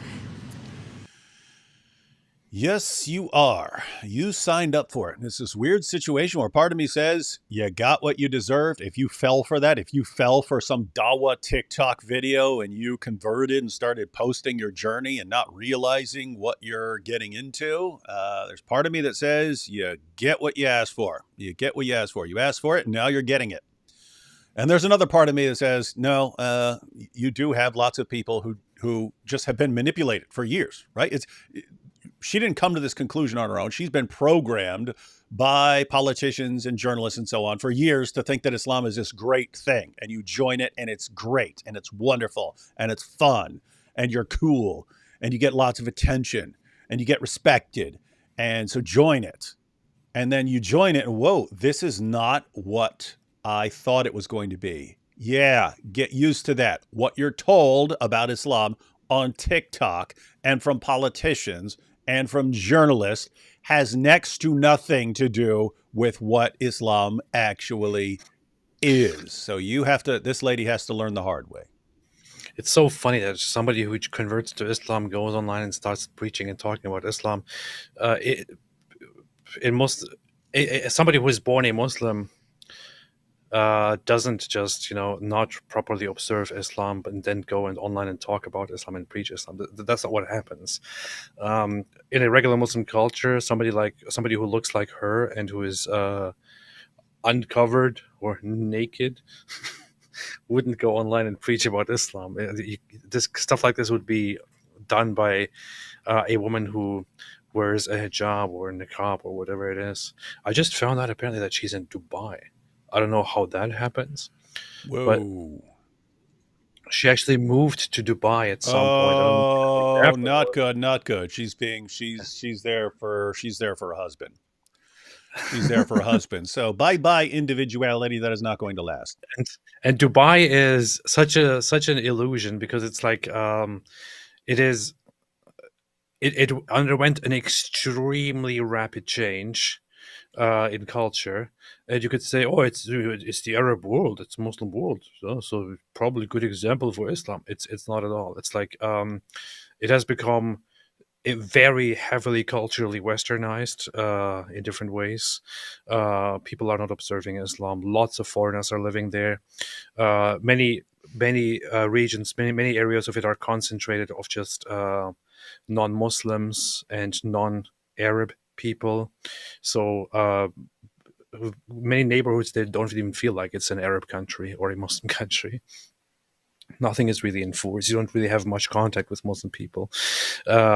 It's kind of like, living like saying, oh, I am actually I actually live in a Muslim country, I actually live in a Muslim culture, and then you go to Dubai and you're surrounded by a bunch of Western people. So. Yeah, but the Muslim that she marries there will have, because I've heard this story over and over again, the Muslim that she marries will treat her like a princess. Could be. And yeah. then once she gets married, we'll still treat her like a princess, but there will be increased pressures on her. And hey, it's for my family. Come on, my family really wants you to start dressing this way and so on. And then there will be, hey, let's have some kids. Let's have some kids. And then she's going to find out, by the time she finds out that her individuality has been completely stripped away, it's too hard to get out at that point. It's too hard to get out. Yep, that's true.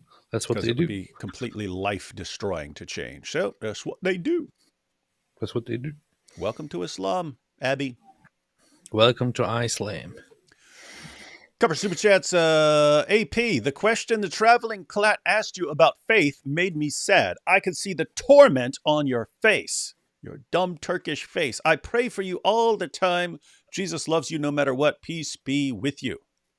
The traveling clat asked you a question about faith, and it tormented you? Thank you. I see. Oh, yeah, he did. I think somebody asked me about religion, about where I stand, and then we talked a little bit about it. Side note. If the traveling clat is asking, what is he? What is his faith? He's like Jewish, Christian? What? I think he's Jewish. Okay. And he actually does believe. So he's Jewish. He's not an atheist. Mm-hmm. However, when I was asked, I don't know. I kind of talked about how, I don't know. Yes, I don't know what to say, but I appreciate it. Appreciate it, Saint Paul. Thank you, Saint Paul. It's good to see you. It's good to see that you are here, right here in the super chat. I read some of your stuff. I like it. It's good to see you. AP meets Saint Paul. Bella says, an AP unprotected by Christ mocks Satan. He's doomed. Yep. Not necessarily. You might think it. AP's making fun of Satan, and therefore he's going to get destroyed because he has no protection. But if you're Satan, do you really want to reveal yourself to an atheist? Yes. Do you really want to reveal your existence to a donkey-brained atheist, or just keep him being a donkey-brained atheist? Of course not. That's the issue, yeah. Goat Hub says, this stream isn't the only place you can hear a goat scream. Discount code Louder with Goats. One of the most popular sites, as the most popular website in Pakistan. Goat Hub. Alhamdulillah. Tracy says, it doesn't matter if this woman will cover or not, because in Bukhari Volume 2, Book 24, she most likely will be going to hell. Yeah, she's in trouble. That's great. Stefan says, let's see. You're in trouble. Baluk Al-Maram, let's see. Does it mean you can say all types of perverted stuff if you feel no shame about it? Explains why semen hadiths exist. I don't think that's what that means if you are referring to the narration that I have in mind. Bulugh al-Maram.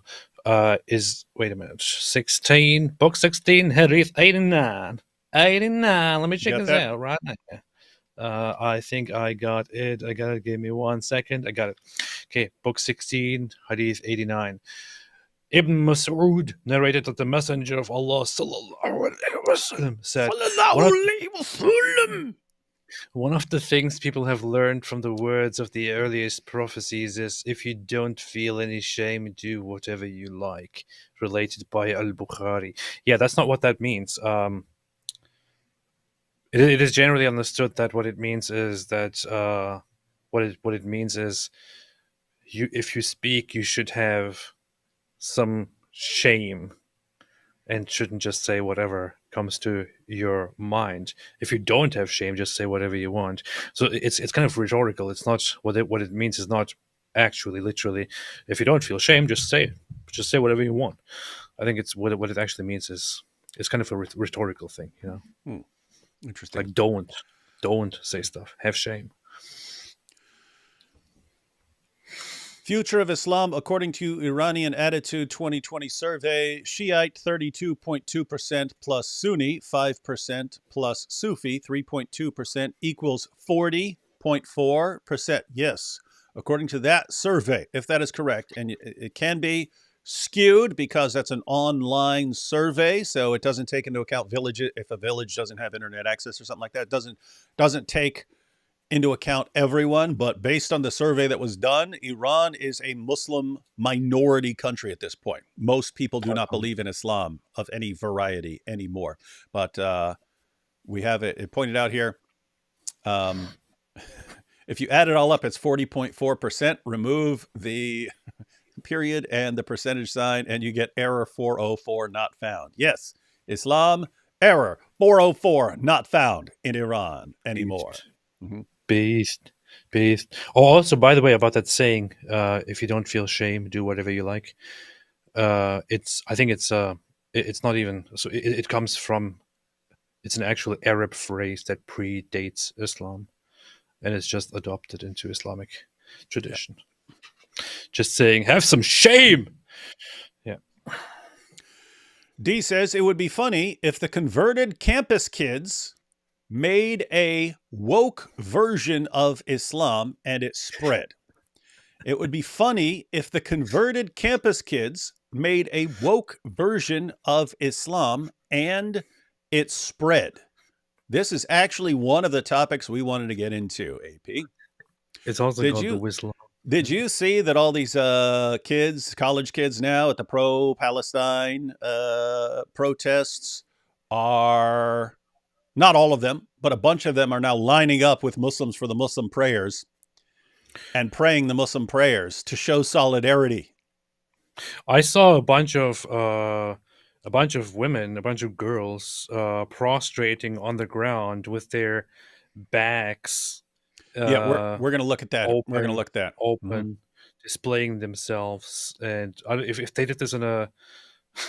in a mosque or in a Muslim environment. Yeah, just imagine that. They're going in with their various body parts exposed. They sound like some of the blonde reverts we've been watching videos from, thinking they can live exactly however they want. At least these ladies would have a defense because, they're brand new and they're on the campus and they're free Palestine, free Palestine. Hey, you want to pray for us? Yeah, that'll be cool. Not realizing what they just signed up for. But here's some footage of what's going on at these protests.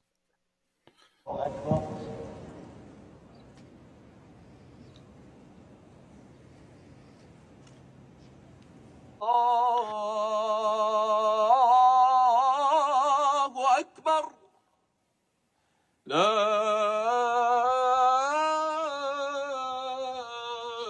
ilaha illallah. Hey, AP, when you hear that, does it ever make you wish, oh gosh, I want to go back? Yeah. I miss that. I just so badly want to go back into that culture. I want to put my head on the ground and I want to blow up. That guy is bang your head. Yeah, he sounds quite professional. It sounds like somebody who's religious or who does. Yeah, they're bringing in some pros. They're bringing in some pros to help win the converts. Yeah, this doesn't sound like amateur stuff. No, this ain't amateur hour. Yeah. This is all part of a plan.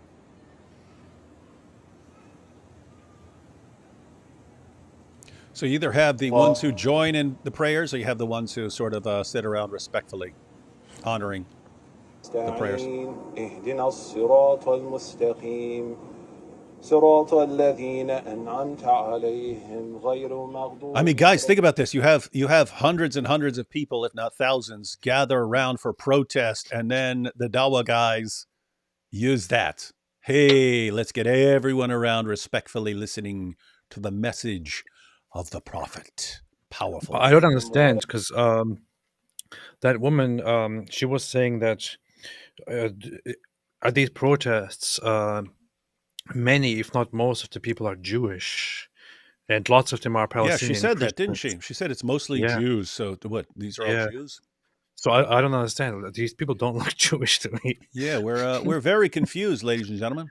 Let's go ahead and finish this clip, and then we'll check something out.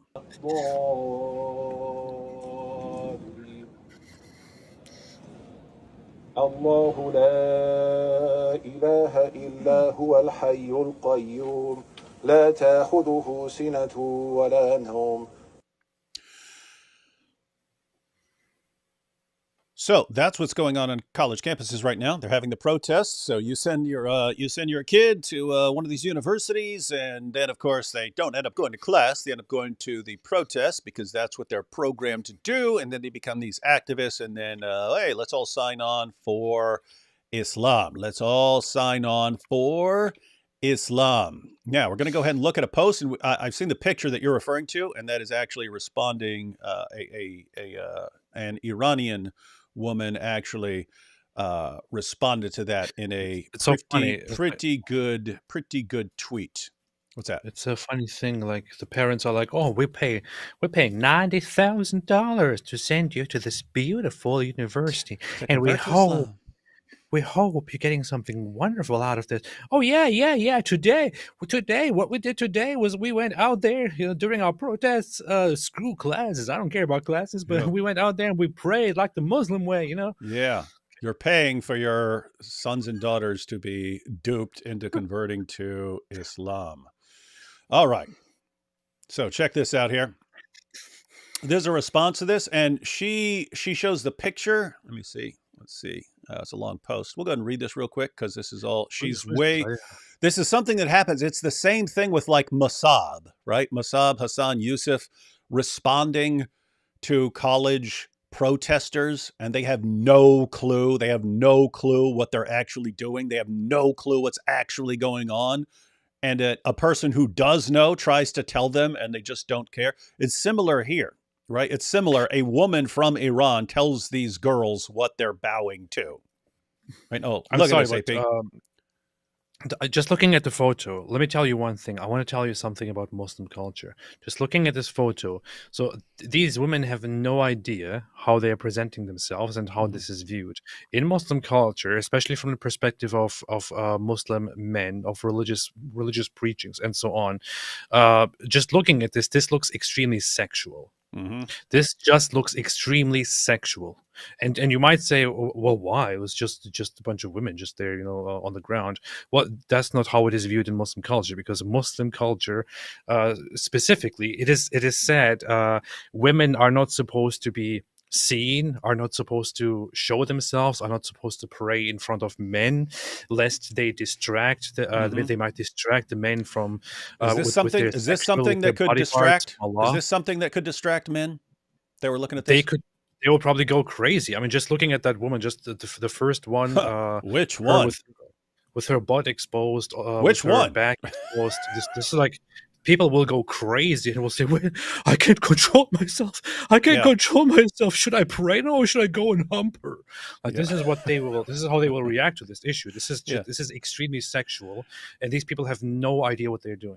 Yeah. So this is how a Dawa guy would be looking at this right now. So going from the right, starting at the chick in the bottom right hand corner. Oh, look at that milky white flesh exposed on her back. Ooh, Oh, look at I that. just want to Oh, grab her. and the Forget about red the hair, love. and the red hair. And then the chick beside that in the orange. Oh, she's covered up, but her head is not. Ooh. And then you go to the chick beside that. Ooh, we almost have a panty shot. Let me see if I can maneuver myself around during my prayers. Maybe I get a little panty shot where her jeans are sticking up. And then the chick beside that, up, another possible panty shot. And then this chick, oh, look at her shoulders. And, ooh, I wonder how those little straps, I wonder if they can contain her zaboobas. I wonder if when she starts to raise her head up, her zaboobas will be exposed. And then you have a couple of, looks like actual Muslims there in a row. And then you go down to second from the end there, another, oh, look, her arms are exposed. And look, another Whoa, I didn't possible even notice panty that. shot. And her Daisy Dukes. Oh, that's what the Dawa guys Jeez, are doing right there when that they see looks this. extreme. I didn't even notice that one back there. All these women are face down, butt up. Face down, butt up. That's the way Dawa likes it. The Dawa guys love these ladies. This is so stupid. These people are, I don't want to say that they're mentally impaired. They're just incredibly ignorant. And I don't know, you could take this image and distribute it around the Muslim world and put it up in mosques, and this could totally lead to a complete corruption to to Muslim society. They would have this in their images forever and never ever forget about it, because it is so sexual. I'm serious. This is how sexualized this is. Oh, what do you think happens? What in the world do you think happens in a culture where women are basically covered up to look like trash bags, where they are shoved into the background and so on? What do you think happens if you then suddenly put women out there and make them bow and make them prostrate and make them show a little bit of skin? People go crazy. People go nuts.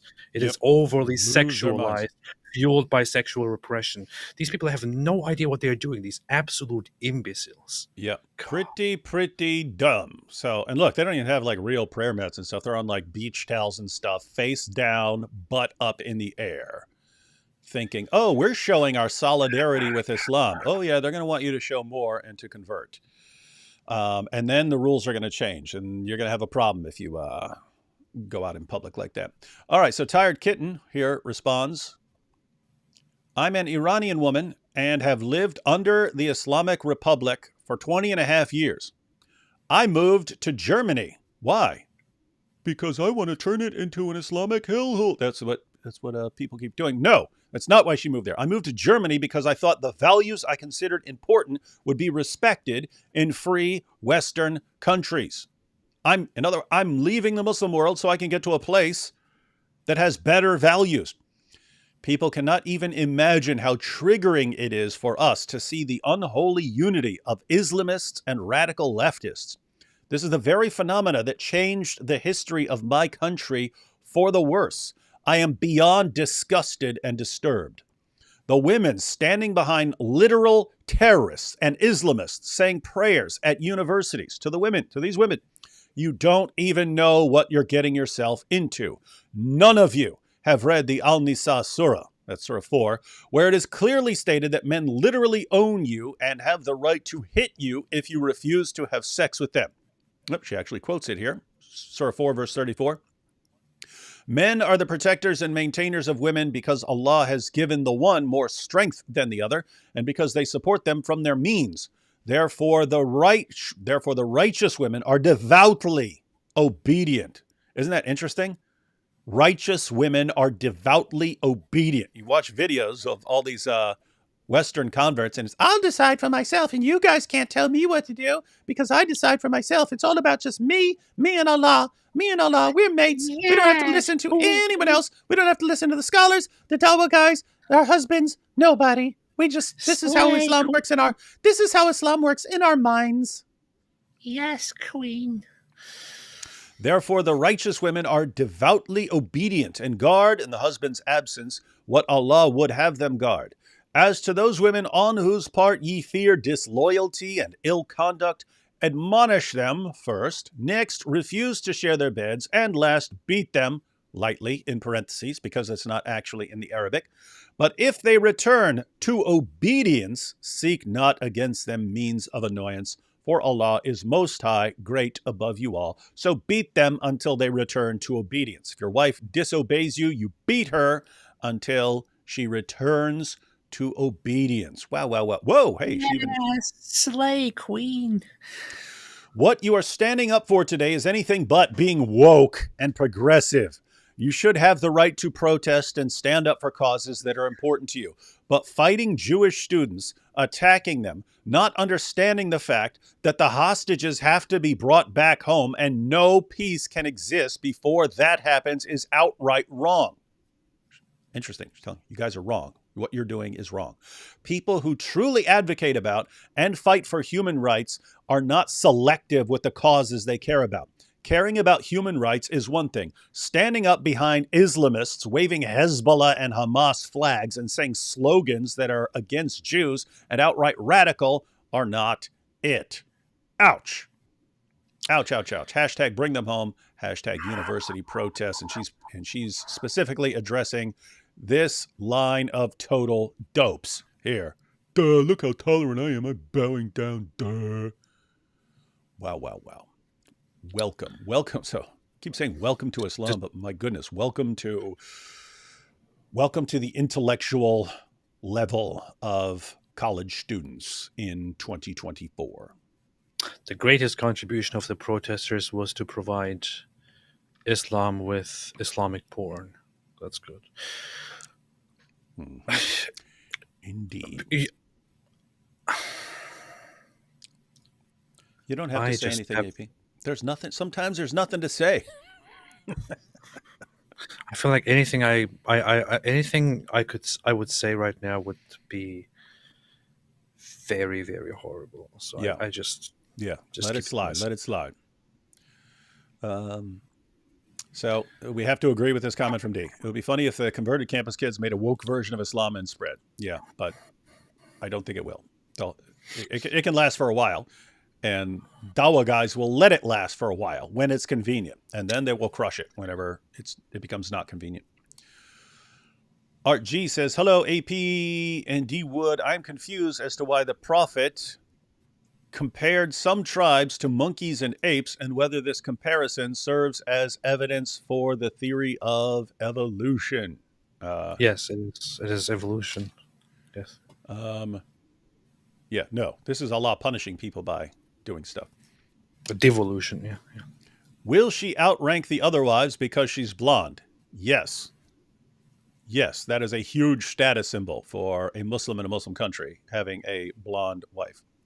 Yes. Blonde European revert wife. That is, she can get a very, very rich Muslim businessman because of who she is. D. Wood, how do you explain people in Old Testament living so long? God bless. I don't. It's just not a topic I'm terribly interested in. The reverts are pretty and young, maybe not smart. Please don't waste your time on a thing that would eventually destroy your life. Yeah, we're reaping the fruits of everything our leaders have been doing for the past couple decades. Recently I have been kind of thinking that people really deserve what's coming to them, and the same thought. I don't want to really. I don't like these are stupid college students, as it seems. Or I guess I don't know. So, but the thing is, I guess maybe we should treat college students like little children by now. Good idea, because that's how they act. But I don't know. I feel like if these people actually took it seriously and decided to become more active and go and become part of the very culture that they're supposedly supporting here, they will probably end up suffering and end up being raped, end up being abused, end up getting killed, and so on. And the thing is, I'm at such a point with these absolute imbeciles doing these ridiculous acts that despite being quite emotional and feeling bad for people here and there, if these idiots, these activists went and suffered because of the very same thing that they're supporting, I wouldn't even feel bad. I would think you deserve it. You asked for it. That's what you get. That's what you get. Maybe you should all experience the same thing. I don't know. Yeah, it's a sucky situation. You want to say, hey, people are doing stupid things. They get what they deserve. On the other hand, we all do stupid things, and it just sucks that you do this one stupid thing, and it like screws up your life a lot. So you end up with that sort of thing. And then what really sucks is the people who didn't do something stupid. So you got all these people who are going to be caught in the crossfire of, they're going to be stuck with the decisions that their stupid leaders and their stupid journalists and the stupid educators and the stupid entertainers forced on them. And they didn't want any of that, but yet it's their daughters who are. Well, it's a thing, right? There is doing stupid thing, and then there is doing stupid thing. Like you could go and you could, for example, you go on a trip and you don't take enough things with you, and you're kind of stuck, and you're like, oh no, that was a very stupid thing to do. And then there's also another stupid thing, which is going on a protest and actively putting yourself out there in front of TVs and in front of social media, and actively supporting actual monstrous, vile, disgusting, filthy, rapist terrorists, and thereby encouraging them to continue fighting and continue killing more people and raping more people, and helping them get away with that kind of stuff. So you think, oh, I am out there, I don't really know what I'm doing, but everyone is protesting right now because Palestinians, they're being oppressed, right? And I want to go stand up for that, yeah. And then I want to share it on social media so I can get a lot of likes and everyone can see how good I am. And you go there and you actually support these bastards, these rapists, who kill entire families of peaceful people who just want to live their lives, and who are not as naive as you are, but who are proper, who are good people. Those people are being eradicated. They are being murdered. They are being killed. They're being tortured. They're being raped. And you, for some virtue signaling, for some plus points in society, go and support them. That is more than just doing something stupid. And I guess some acts of stupidity should have severe consequences. And yes, you might just be a naive, stupid idiot who doesn't understand the world, and you think, oh, I'm standing up for these people, I'm supporting the Palestinians, and thereby you are actually excusing and possibly causing more massacre and more suffering and more rape. Maybe you deserve to experience suffering and the worst things that you are supporting right there. Maybe you deserve all of those things, and maybe if those things happen then to you, everyone else shouldn't feel so bad about it, because you help cause suffering, you help cause pain in the world. You should just go and die in Gaza, maybe. I don't know. Well, here we have the dark musings of an atheist German Turkish guy. Lately, I'm really thinking. Yeah, you're getting real negative, man. Everyone could just die. Everyone could just die. That's what they deserve. Just go die. Everyone go die in Gaza. You saw yesterday. We looked at that bill, and how the vast majority of people are creating panic over nothing. Yeah, they get panic over. People become panicked over whatever they wake up and find out they're supposed to be panicking about on Twitter. What am I supposed to be panicking about right now? Oh my goodness, it's the end of the world! Ah! Okay, how bad is it really? It's the end of the world! This is the destruction of the United States democracy! We're done! Stick a fork in us, we're done! I'm honestly thinking, at this point right now, with the way the world is, with the way people react to things, if suddenly we receive news that an extraterrestrial species that is like millennia advanced is coming, and they're like, hey, we have been observing your kind, and we discovered that you are very, very inferior to us, and it's very hopeless because you have to grow for millennia or for millions of years maybe to be as advanced as us, so we have decided to eradicate you all and take your planet. I would be like, hey, fantastic. Yeah, let me know how I can help you guys take it over. I've said that, you know, we all grew up on sci-fi movies where the machines take over and control us. And I posted on Twitter, I was like, what? Those machines are looking pretty good right now. Those machines are looking pretty darn good right now. Like especially the ones from like iRobot and so on, where they're programmed not to hurt human beings, but they follow that programming to the logical conclusion that they have to protect human beings from doing really dumb stuff, so they have to completely dominate and control human beings and so on. It's looking pretty bleak back when it came out. Looking pretty darn appealing right now with everything else going on in the world. But Sankaya here says maybe they should study Islam before reverting. That's another problem, that the attitude in the West has always been the people who know the least about Islam are the ones who understand it best. That's why we saw after every terrorist attack, you'd have a politician, you'd have the president of the United States come on, let me tell you what Islam really teaches here. And it's like, wait, you know better than the other guys? You know better? And like journalists, Hollywood people, Ben Affleck, let me tell you what Islam really teaches. You don't know what you're talking about, Sam Harris. I'll tell you what Islam really teaches. Like the more clueless you are, the more you actually know, the more of an expert you are. And people absorb this mentality. I know all about Islam. I've been hearing about how wonderful it is my entire life. Where do I sign? And that's what you get. That's what they do. Raisin Bread says, I am a female. Oh, here we go. I am a female and person of color who converted to Christianity from Islam. In the victimhood hierarchy, do I come above, below, or am I on equal standing with the white women who convert to Islam? You are below, because Islam trumps everything. You have the victimhood hierarchy. I've actually seen this because I pay attention to situations. Oh, now it's Islam versus like LGBTQ stuff. What's going to happen here? Islam always trumps everything else in the victimhood hierarchy, which is weird because, I mean, you got roughly 2 billion adherents in the Muslim world. They've got dozens of Muslim countries. Somehow they are the perpetual victims in every situation. And they as victims trump everything else.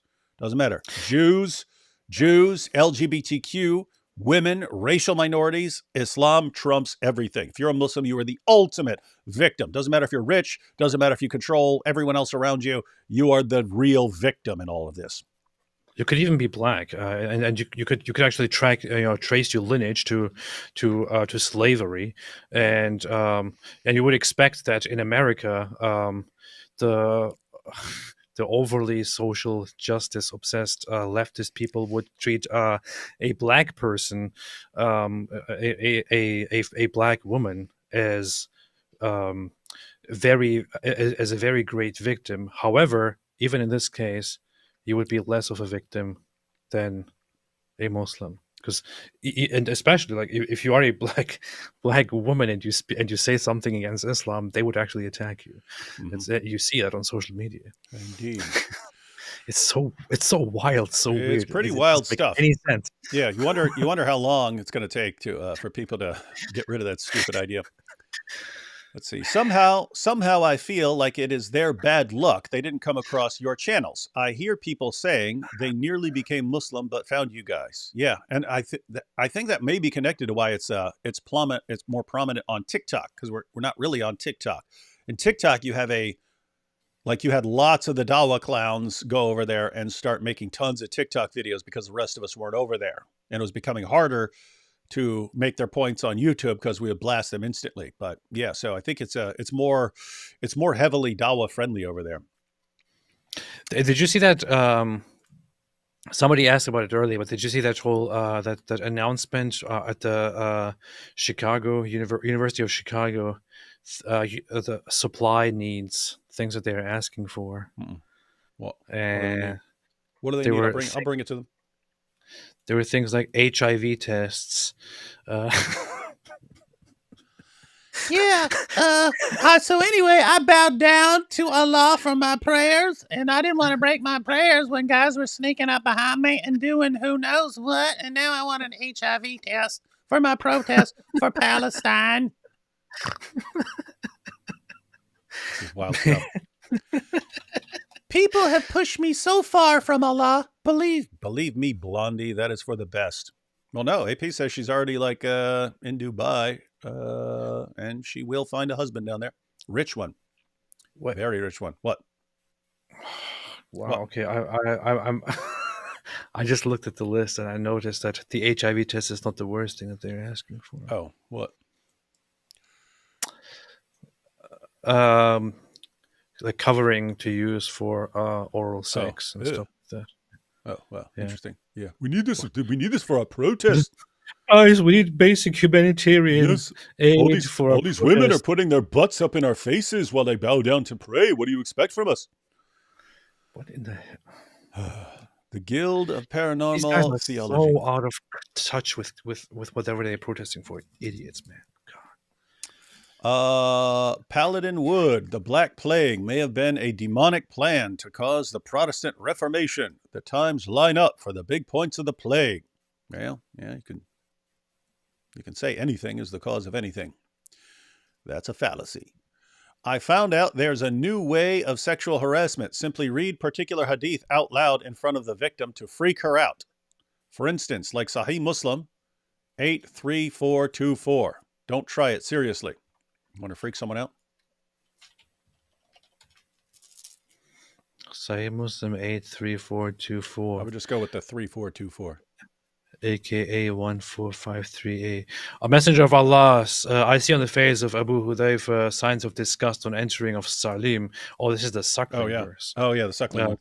Suckle him. How can I suckle him as he's a grown-up man? Allah's messenger got a smiled beard. and said, I already know that he's a grown man.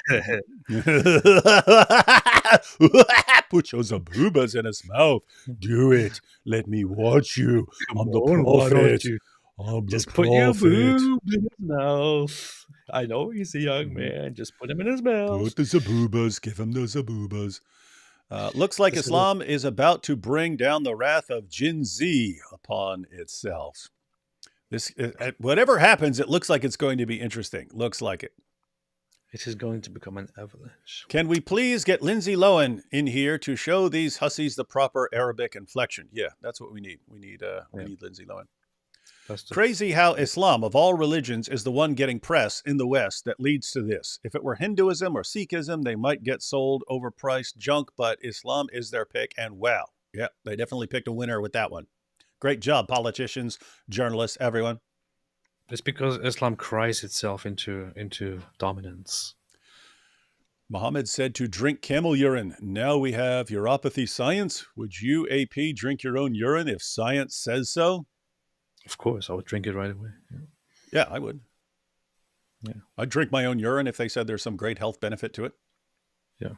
In fact, tell me right now that there's something good, and I'll drink it right here. Yeah, and there are situations where you would do it. So apparently, if you're in a situation where you are out in the middle of a desert and you have no access to water, then you can drink your own pee. Better, I think it's better to actually take your shirt, pee on the shirt, wrap the shirt around your head to keep your head cool. That would be a better use of your urine. I think if you actually drink your urine, it actually does the opposite effect. Clearly, these women have not seen Ali Dawa's show, Perfect Islam Whiteboard Women. It should be their go-to online show. Yeah, that should. Yeah, everyone, every potential revert, especially you ones on TikTok, should be watching Ali Dawa's Whiteboard Wife to learn proper Islamic etiquette and see what you will be praised for. You think she's being harassed by Muslims? No, she's being praised for how obedient she is. Westoids are so subjectivist, they get shocked to realize real Muslims actually believe their religion is true and requires certain beliefs and behaviors. Yeah, it is. It's shocking to them. Wait a minute. I thought everything is just feelings and attention. Now there are actually rules I have to follow as part of the religion of submission. Forgotten hadith number 1. Moped used to say, never teach sex ed and driver's ed on the same day. Goats will get confused. That's good. Apostate Joe Smith says, does she not have a proper marker board? I like that this is becoming popular. We need to bring up the Ali Dawa thing more and watch that more, just because it's really funny if every time a woman is speaking right now, the Ali Dawa whiteboard thing comes up. Yeah, that's funny. Is Elijah Schaefer a true Christian? Not familiar with who that is. Can you be anti-Zionist and Christian, or is he just another Nick Fuentes? You can be anti-Zionist and Christian. You can't like hate Jews and want them to die or be exterminated or something like that.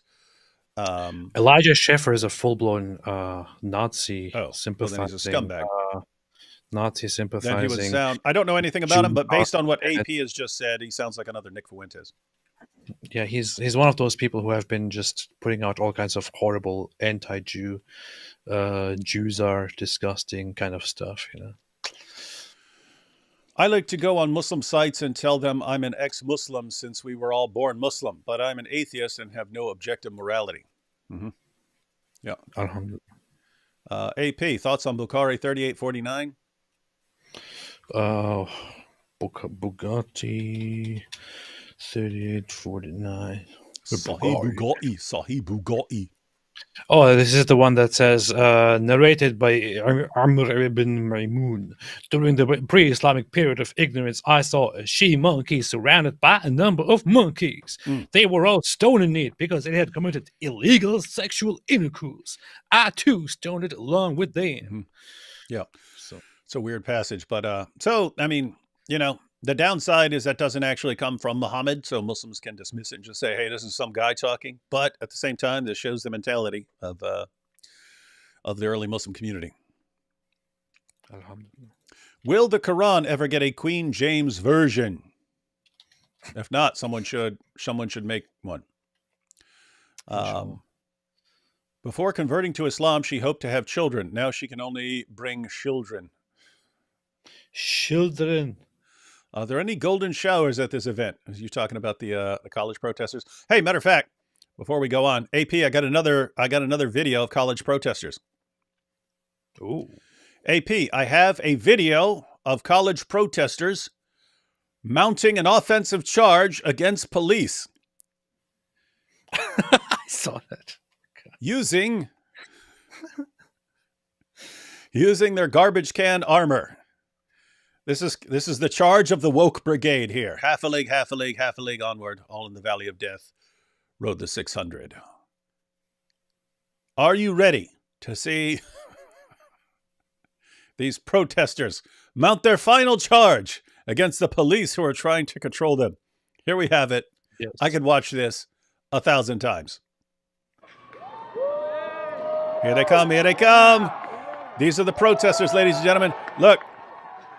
You see that? They've got garbage cans that they've cut up garbage bins. They've cut up garbage bins, and they're using them as shields. They've got on like bicycle helmets and stuff like that.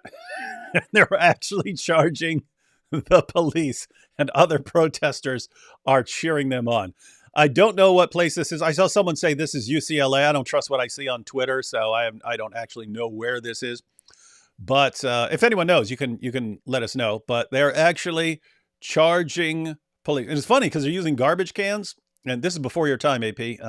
Garbage cans used to be these metal cans, and they had a metal lid, but the metal lid had a handle on it. And if you were a kid, you grew up playing. That's a perfect shield. That is a perfect shield if you're playing. You get a lid from a garbage can, a metal lid from a garbage can with a handle on it, and a broomstick. You're ready for war. You're ready for war.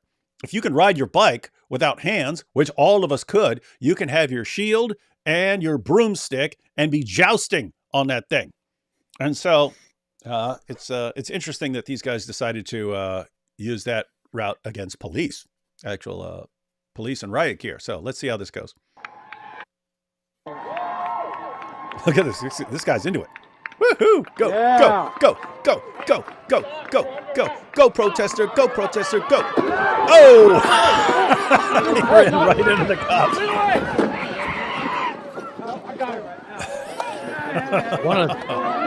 Look, they're trying to pull their guy away, and cops are holding on to him.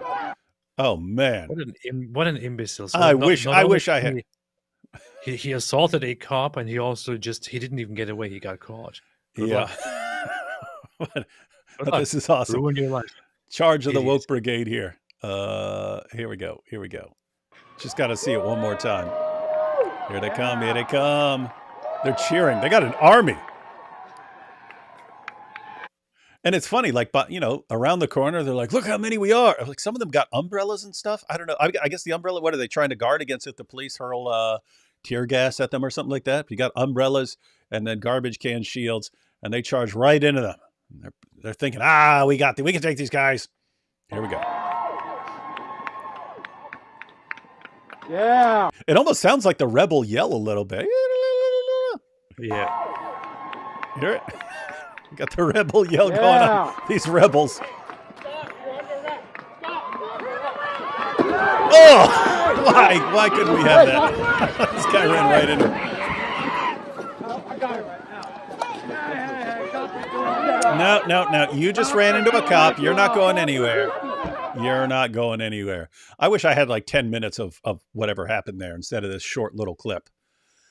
That is classic, man. That is classic. Hey, guys who just charged the cops, I do not encourage charging the cops, but that is hilarious. I thank you for entertaining us with that. Man, oh man, oh man.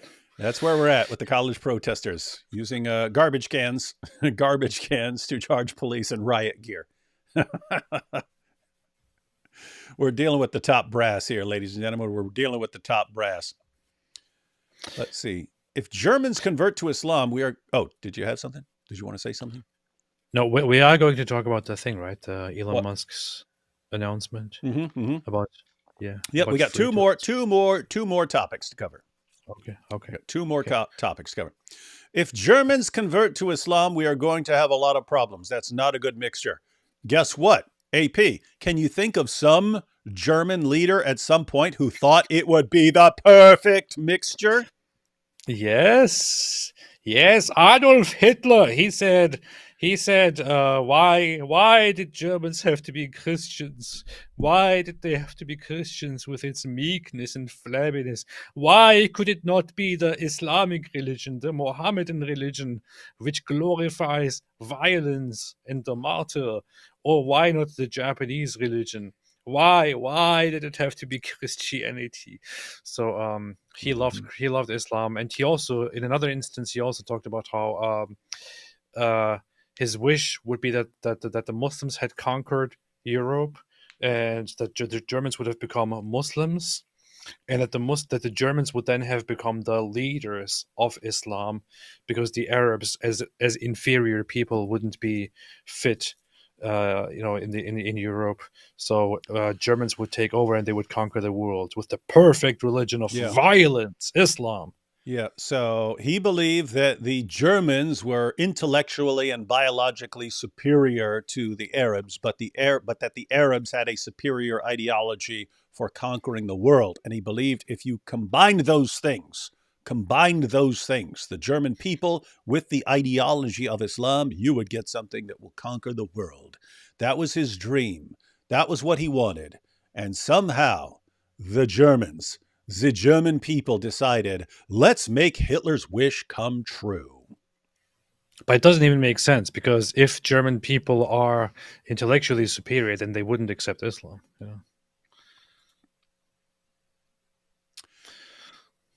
Indeed. Is it any wonder those ignorant, hypocritical, immoral enough to adopt Palestinianism equal genocidal Islamic imperialism in Israel would also fall for dawah? Yes. Yeah. If you adopt enough stupid ideas, then you probably perfect. You're probably the perfect receptacle for Muhammad's teachings. Yes. The Washington Post reports that the U.S. told Qatar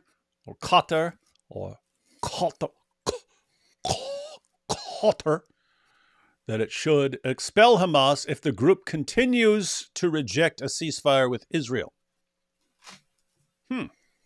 Interesting. They told, apparently, well, I'd have to see this, but the Washington Post told them that you should expel Hamas if their trajectory continues and they refuse to accept a ceasefire with Israel. Kick them out. Interesting. I'm sure. It has been reported that Hamas is looking for is asking around for a different country to take them in because they think if the trajectory continues as it is, then Qatar might demand us to leave. So they're asking for another country to take them in, and one of those is Turkey. Which will be the perfect opportunity to.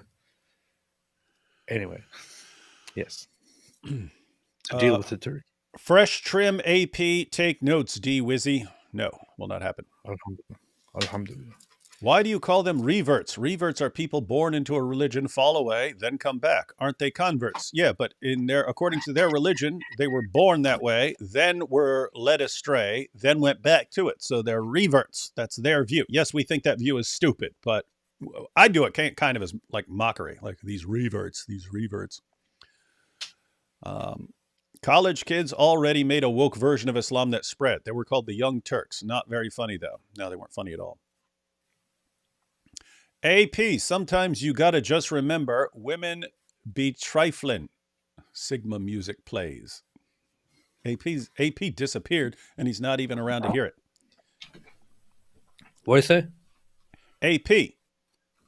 Yes. Sometimes you gotta just remember, women be trifling. Oh, yeah, that's true. Yeah, Sigma music plays. You got that? Yes. I'm wondering how far away we are from the first stoning in the West. People get stoned all the time. Yeah, people get stoned all the time here. Happens all the time.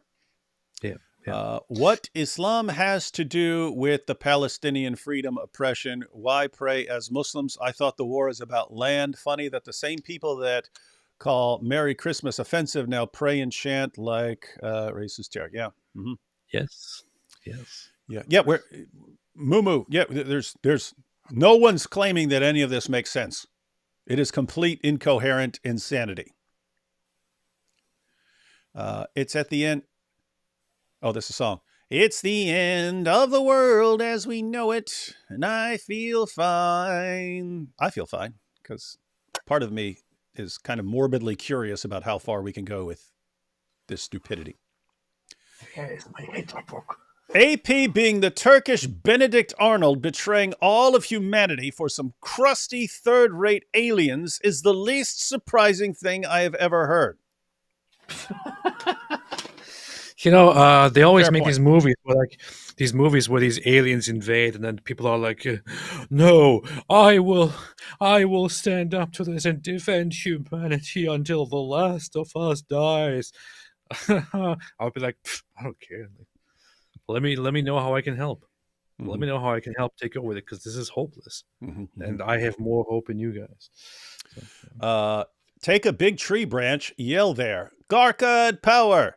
We need to do something with a Garkad tree. We need to find out what the heck that is and actually get some branches of it and do something. Fantastic book, by the way. Everyone should get this book. I was looking for a different book, but I couldn't find it. Yeah, no one cares what you're looking for. Many college kids my age are silly, unfortunately. Yes, that is true. I do want to point out that we do have grape now in the name. A pusillanimous leather grape on Zabiba machine of the cow.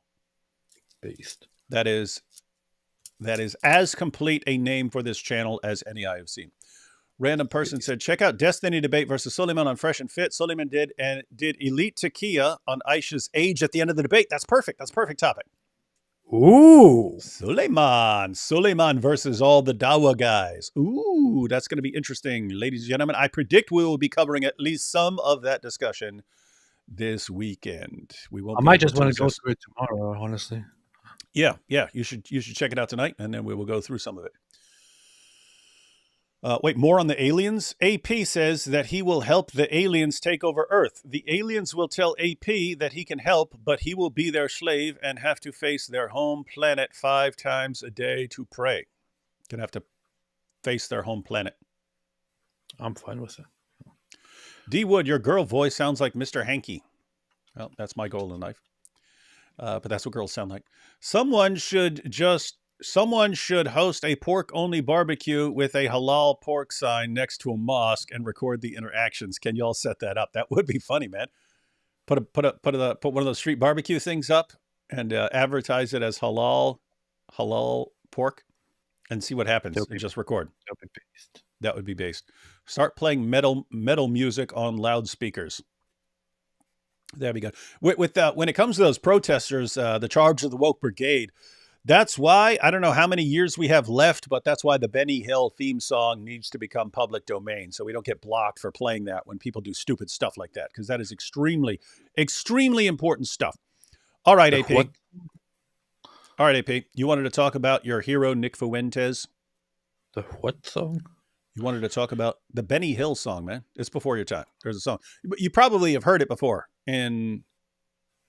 but it's a... When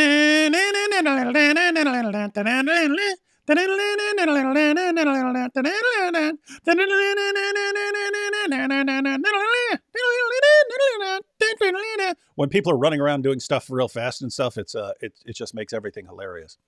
Sounds familiar. But that was the Benny Hill show, which I watched when I was a little kid. All right, AP, are you ready? Yes. 2 more topics. We have inspiring philosophy, humiliating Sneeko, and we have the return of Nick Fuentes. That's just cruel, man. What's that? Cruel. That's right, cruel. so We're going to have Sneeko here. Jesus was a Muslim. I got us too big here. Hang on. How am I going to make us smaller here? How am I going to make us smaller here? Jesus was a Muslim, yeah. Don't you know? We're too big. I actually can't shrink us here, man. What's going on here? Huh? Beast.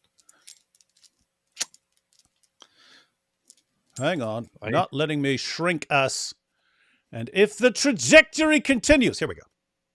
I should visit Destiny's live stream tomorrow and talk to him about Sully.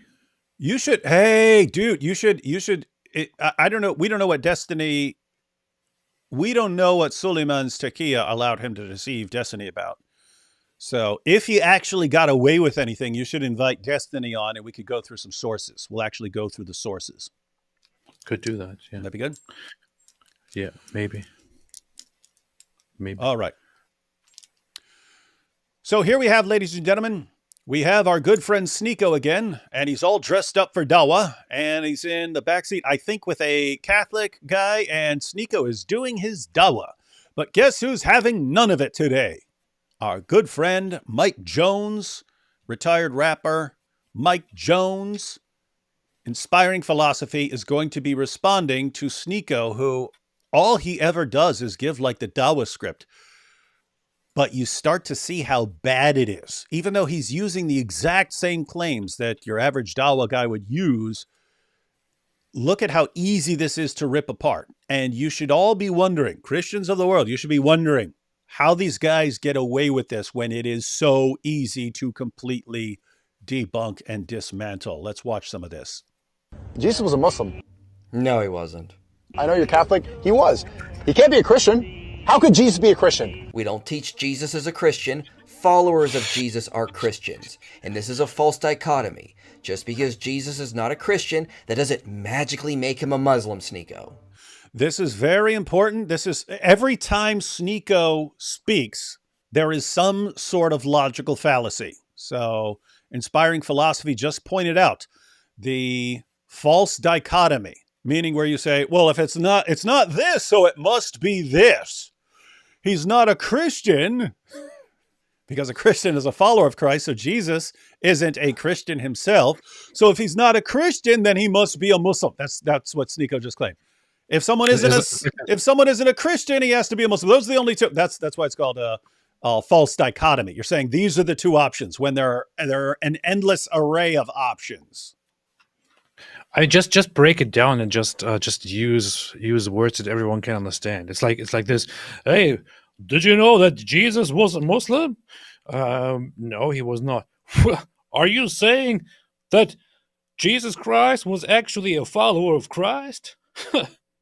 Obviously not. So he was a Muslim. Yep, has to be a Muslim. You're either that or that. Those are the only two options. No, wrong, Sneeko, you're stupid. And this is just what's amazing. Like what Sneeko said, that's exactly what the Dawa guys say. He's just absorbed the Dawa script. He's a walking Dawa script. And it's kind of fun because it makes it fun to watch him get ripped apart. But here we go. He wasn't Jewish religiously because he believed in heaven and hell. His belief system did not follow the Jewish faith. Not all Jews believe the same thing. There are many Orthodox Jews that believe in some type of heaven and hell. And let's be clear, Jesus most definitely was of Jewish descent. Okay. And then you say Jesus He wasn't Jewish because he believed in heaven and hell. And so what would be the assumption there? That no Jew could believe in heaven or hell. And so now he's got the now it's, well, he's not a Christian or a Jew, therefore he's a Muslim. All right. So Inspiring Philosophy put up the passage there. How is it that you, a Jew, ask for a drink from me, a woman of Samaria? A Samaritan woman pointing out, hey, you're a Jew. Okay. And then you say Jesus was a Christian. Christianity is based on the fact that he died for his sins. You can't be a religion when the whole religion is based upon him dying. So he must be a Muslim. Sneeko, once again, that's a false dichotomy. See that, ladies and gentlemen? In Christianity, Jesus died on the cross for sins, and that's foundational Christianity. But he couldn't have put his faith in himself over that sort of thing. Therefore, he's a Muslim.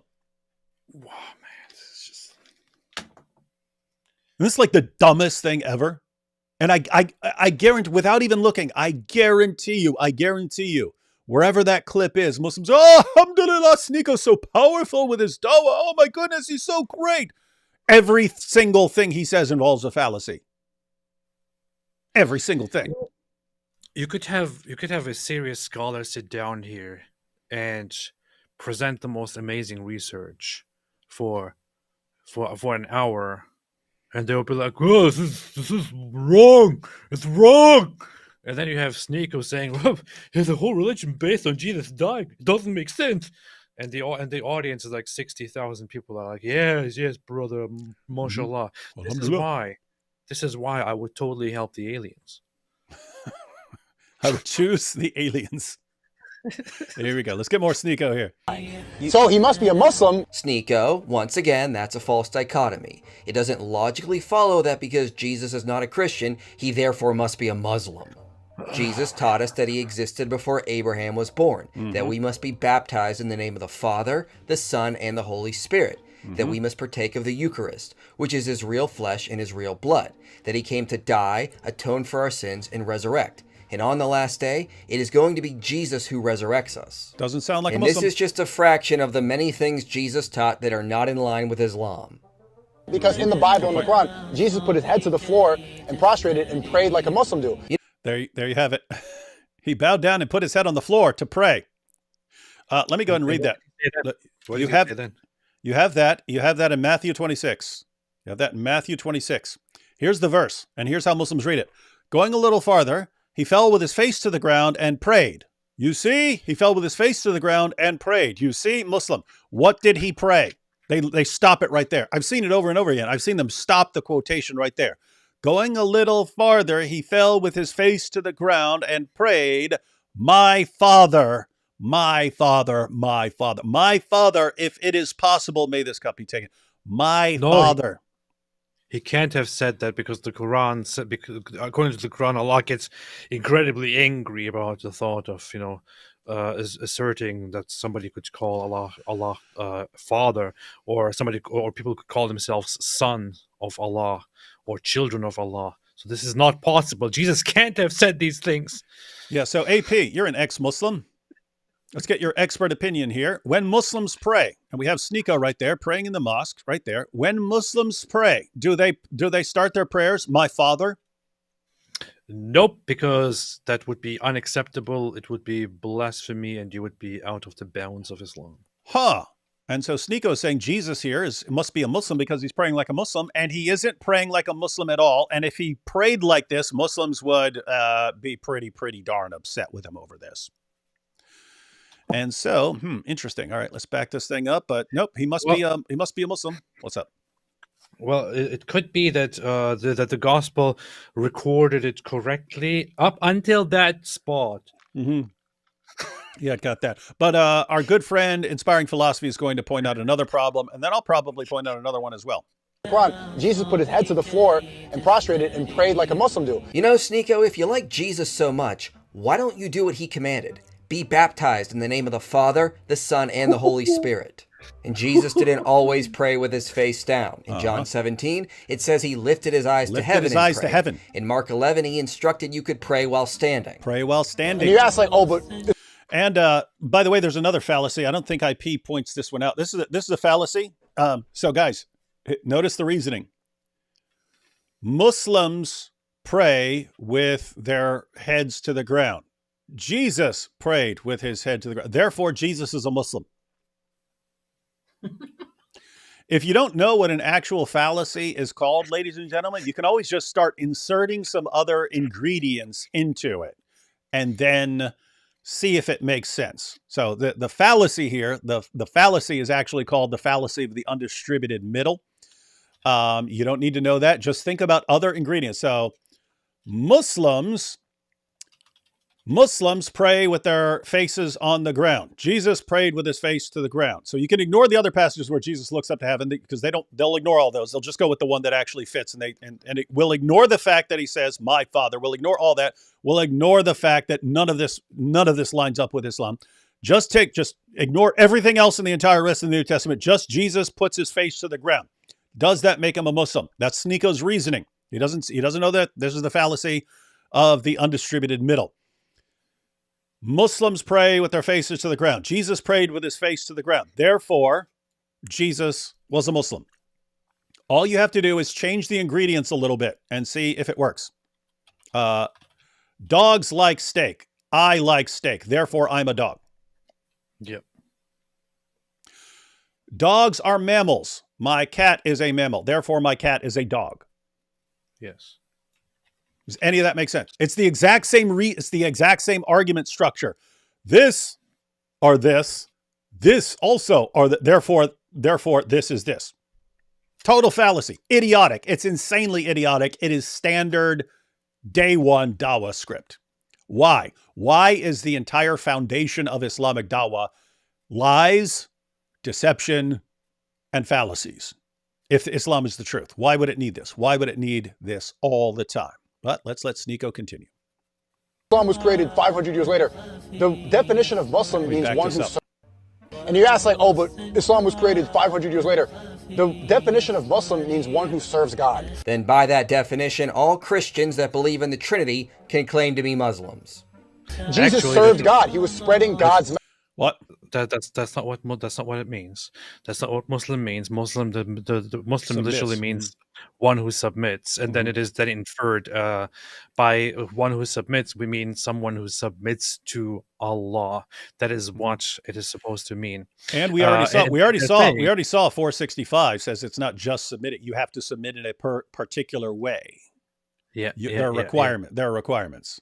Okay. Here's the thing. Here's an issue. Look, they're saying Abraham was a Muslim, Moses was a Muslim, Jesus was a Muslim. Why? Because Muslim just means somebody who submits or who serves Allah. Okay, let's look at that argument for a second. So, you know what I thought of. How would I know a while ago? I'm not psychic. A while ago, Muhammad Hijab talked to us about GIMP suits and about BDSM, right? Mm-hmm. For those who don't know, so wearing it is a sexual practice to put on one of those suits and to thereby be known as a sub or a submissive person or one who submits in sexual BDSM practices. So we can therefore agree. So if Muslim means just someone who submits, then in this sexual fetish culture, somebody who puts on a suit like that and submits to a dominant person is thereby a Muslim. Mm-hmm. So we could argue that if you put on a GIMP suit, for example, like Muhammad Hijab likes to talk about, that is actually a Muslim outfit, and being submissive in sexual BDSM fetishes makes you a Muslim. So this is actually an Islamic practice. Here, there you go. Yeah, guys. So pay attention. That the reasoning that Sneeko just used, the etymology of this word is, and he said, someone who serves Allah. AP pointed out, no, it's not. The etymology is just one who submits. So if you're just saying the word means this, and therefore anyone who meets the etymological meaning of the word is that thing, then yes, someone who dresses up in a gimp suit and submits to some sexual ruler is a Muslim. Yes, there you go. According to, by the way, this is actually called a fallacy. This is actually considered a fallacy. It's called the etymological fallacy, saying here's what the word actually means when it was. Here's what the word originally meant, and therefore we can apply it, even though the word means something much different now. And that's what Sneeko just did. But hey, we could give you more examples of this, right? The word Hindu originally just meant someone from India. It just meant someone from India. It didn't mean an adherent of a particular religion. So, following Sneeko's reasoning, Muslims in India are Hindus. Zakir Naik is a Hindu. According to Sneeko, Zakir Naik is a Hindu. Why? Because the etymological meaning was just someone from India. Yeah. Buddhists, the Buddha means enlightened one. Do Muslims believe that Muhammad was enlightened? Yes. So Muhammad was the Buddha because he's the enlightened one, right? Muhammad's the enlightened one. So Muhammad's Buddha, and therefore Muslims are Buddhists. Muslims are Buddhists. Muslims are Hindus. Do you really want to argue this way? Anyone else on the planet, except for Dawa guys, would think this is the most insanely stupid and idiotic, fallacious reasoning that exists. And it is absolutely foundational to Dawa. They are programming Sneeko on a daily basis because they know how stupid his followers are, and they're programming him to use this reasoning with his followers. Because it's standard Dawa script. But let's let Sneeko continue. Muslim, by definition, does not specifically mean Quran. It means one who serves God. As I've noted before, this is an etymological fallacy. Oh, he did point The root of the word does not determine the word's meaning. You're speaking English, Sneeko, and in English, the word Muslim means an adherent of Islam. And by the way, when Muslims play this game of semantics to try to make Jesus a Muslim, it's a waste of time. It doesn't actually get them to the conclusion they want, which is that Jesus taught the same things we find in the Quran. If they try to claim the term Muslim means one who submits to God, then any Christian can claim to be a Muslim, which they won't accept. Right. So just to be clear, ladies and gentlemen, if I went around saying, I'm a Muslim right now, I'm a Muslim, I submit to God, they would say, no, you're not submitting to God properly. You have to do this and this and that. And you have to submit to our God. Okay. One who's not called Father? Which Jesus just referred to God as Father? I don't know what to do here, man. This is like, this is Dawa. All right. Which they won't accept. If they try to say the term Muslim means one who submits to the God of the Quran, then Jesus definitely wasn't a Muslim because there's no evidence the religion of Islam existed before Muhammad. And if they then use the claims of the Quran to argue that Islam existed before Muhammad, that will be circular reasoning. It's impossible to state Jesus was a Muslim without committing at least one logical fallacy. Did you catch that? He went through all the various possibilities of how you could he went through all the various possibilities, and every single one of them would involve a fallacy. If you're saying Jesus is a Muslim, every possible way you could make that claim, you have to use a logical fallacy. Muslims of the world, you cannot maintain that Jesus was a Muslim unless you are using a logical fallacy. You can't. It's impossible. That's what Dawa has done to you. That's the position that your religion. That's the position that your religion has put you in. Thank you, Inspiring Philosophy, for being the latest person to absolutely crush Sneeko. And you just wonder how much more Sneeko can put up with. He seems to like just being horribly brutalized like this, because he keeps opening the door for it. All right, AP, we have going to take a couple super chats, and we got one more topic, and that is the biggest fan of your greatest hero. Hey, did you know that Muhammad was a goat? Was he? Yeah, because goat just means greatest, greatest of all time. So therefore, And Muslims according to believe that Islam, Muhammad, he was the greatest of all He time. was the Therefore, greatest of all time. Muhammad Therefore, was a goat. Muhammad was a goat. Yeah. Yeah, You know guys, who else was a goat? Coincidence? Who else was a goat? Hmm. According to different occults and different ideas, an ultimate demonic figure representing Satan or whatever it could be was also a goat. So there you go. Yep. Yeah, Muhammad and was a you demon. can actually combine the fallacies like Sneeko does. So Muhammad's the goat. What's the goat mean? Well, it means greatest of all time. Therefore, he's a goat. Well, who's also the greatest of all time? Michael Jordan. Therefore, Muhammad is Michael Jordan. What is this? This is like stupid. This is like basic levels. I mean, my God, what is this, man? What is this religion? I actually have a statue of Muhammad right here. And I know it's a very sensitive topic, but I actually have a statue of Muhammad. What are you talking about? I have a statue of Muhammad right here. I forgot about that. You could make What? it much Muhammad is the simpler, right? goat. Yeah. Hey, Sneeko. Muhammad is the goat, right? Because goat means greatest of all time, and this is a goat. Therefore, Muhammad's a goat, right? Here's Muhammad screaming.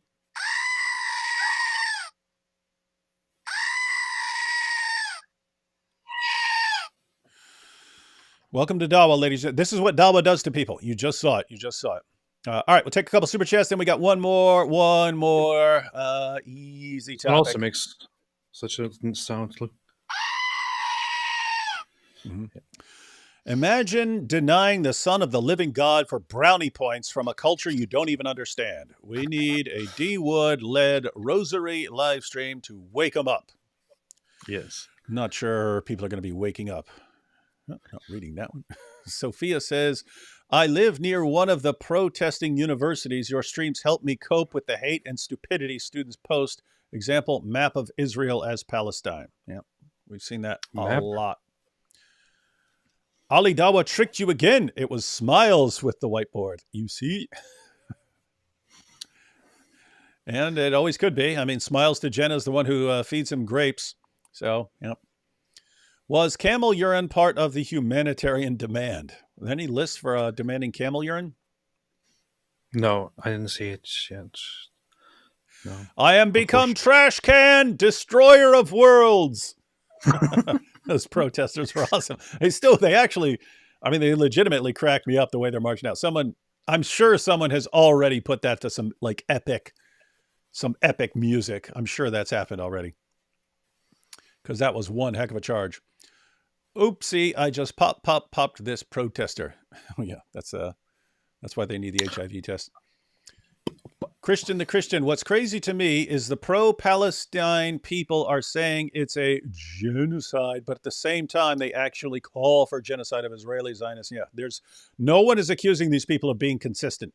No one is accusing them of having a well-functioning moral compass. So, yeah. They don't. Would Hamas get cooked if they were stuffed into turkey? Yes, they'd get cooked. Yeah, I think it's actually a perfect opportunity to have them in Turkey because there you could then hit two birds with one stone. That'd be cool. Those brave knights charging the police. You said two birds with one stone. Those brave knights charging the police looked like something out of a Monty Python movie. Yeah, they did. It looked like some sort of... That's what I mean. That was one of the seriously funniest events to actually happen. These guys charging with garbage can shields. And thinking, yeah, I saw this in a movie. So many of us. And they just get crushed instantly and try to run. AP, do you like halva? My favorite flavor is pistachio. Haven't you been asked this before? It was Ashkenazi Jews who introduced it to America. More proof Jews are Middle Eastern. You see, the Jews, they stole the halva. You like that stuff?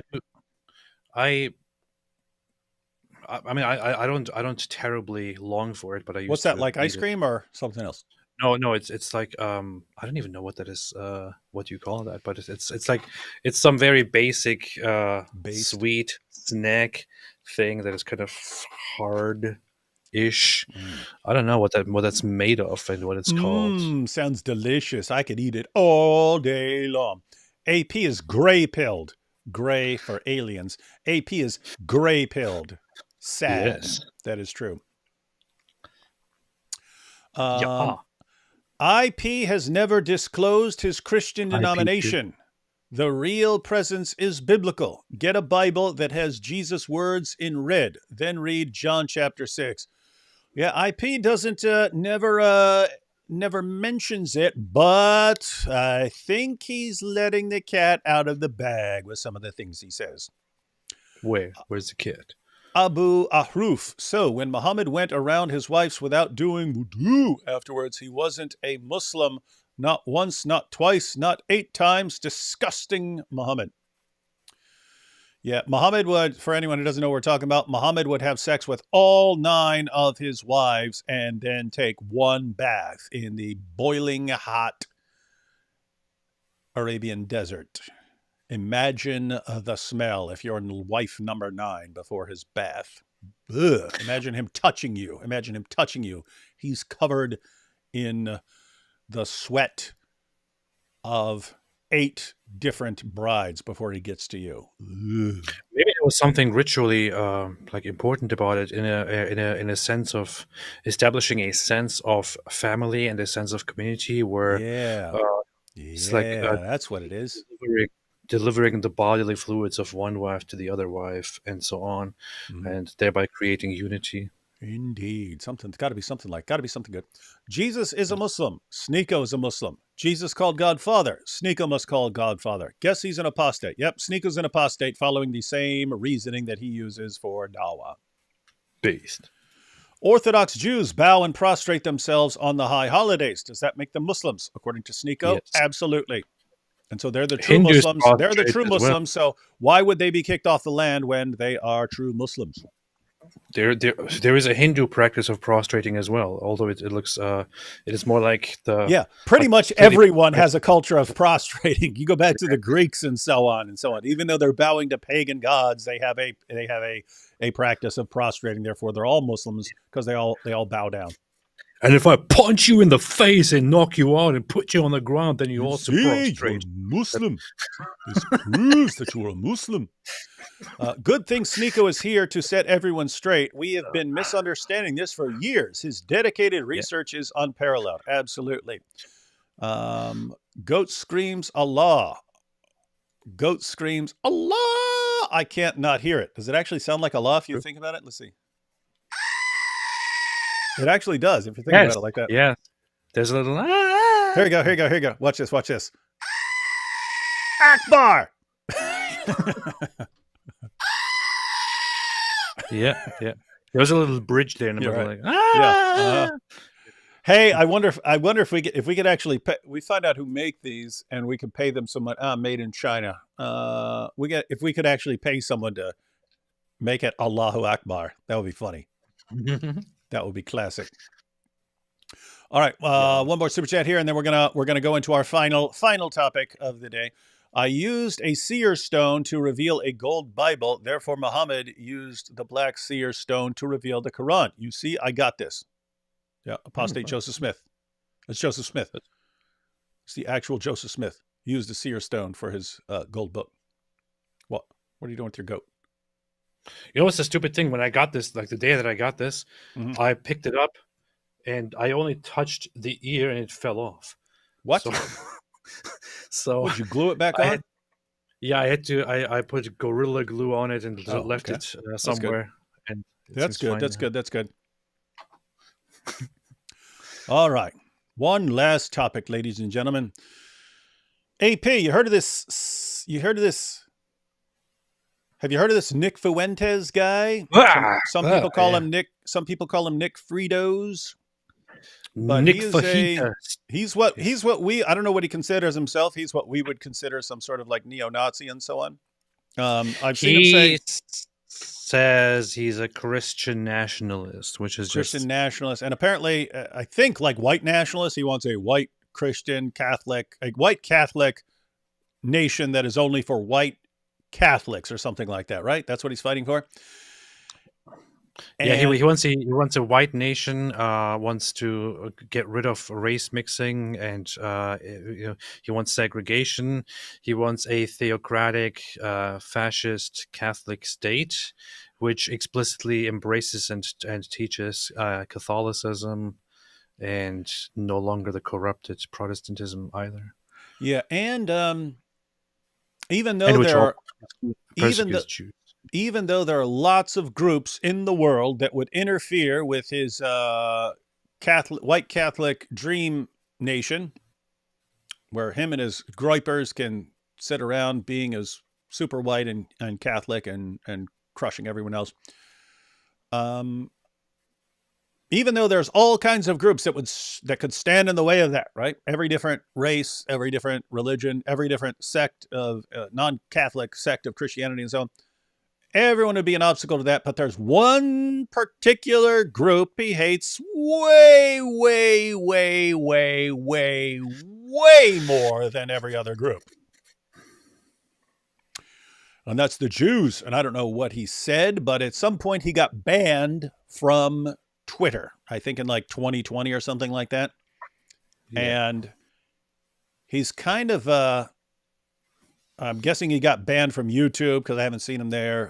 He got banned from YouTube, got banned from Twitter, got banned from all the main social media platforms, ended up on Rumble. He's even had stuff banned on Rumble, where one time he was actually at a rally actually calling for violence against Jews. And we could only find that on some weird site that I'd never seen before because it was the only place where it wasn't completely banned. But watch what happens, AP. There's a Twitter thread here. Ready?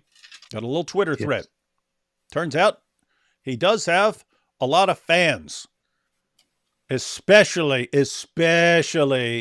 after the protest. He really started winning more fans after October 7th because he really doesn't like Jews, and there are a bunch of people looking for a new hero.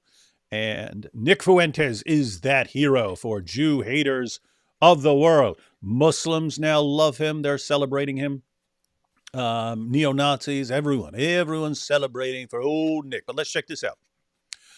So this guy, don't know who this is, Defiant Els.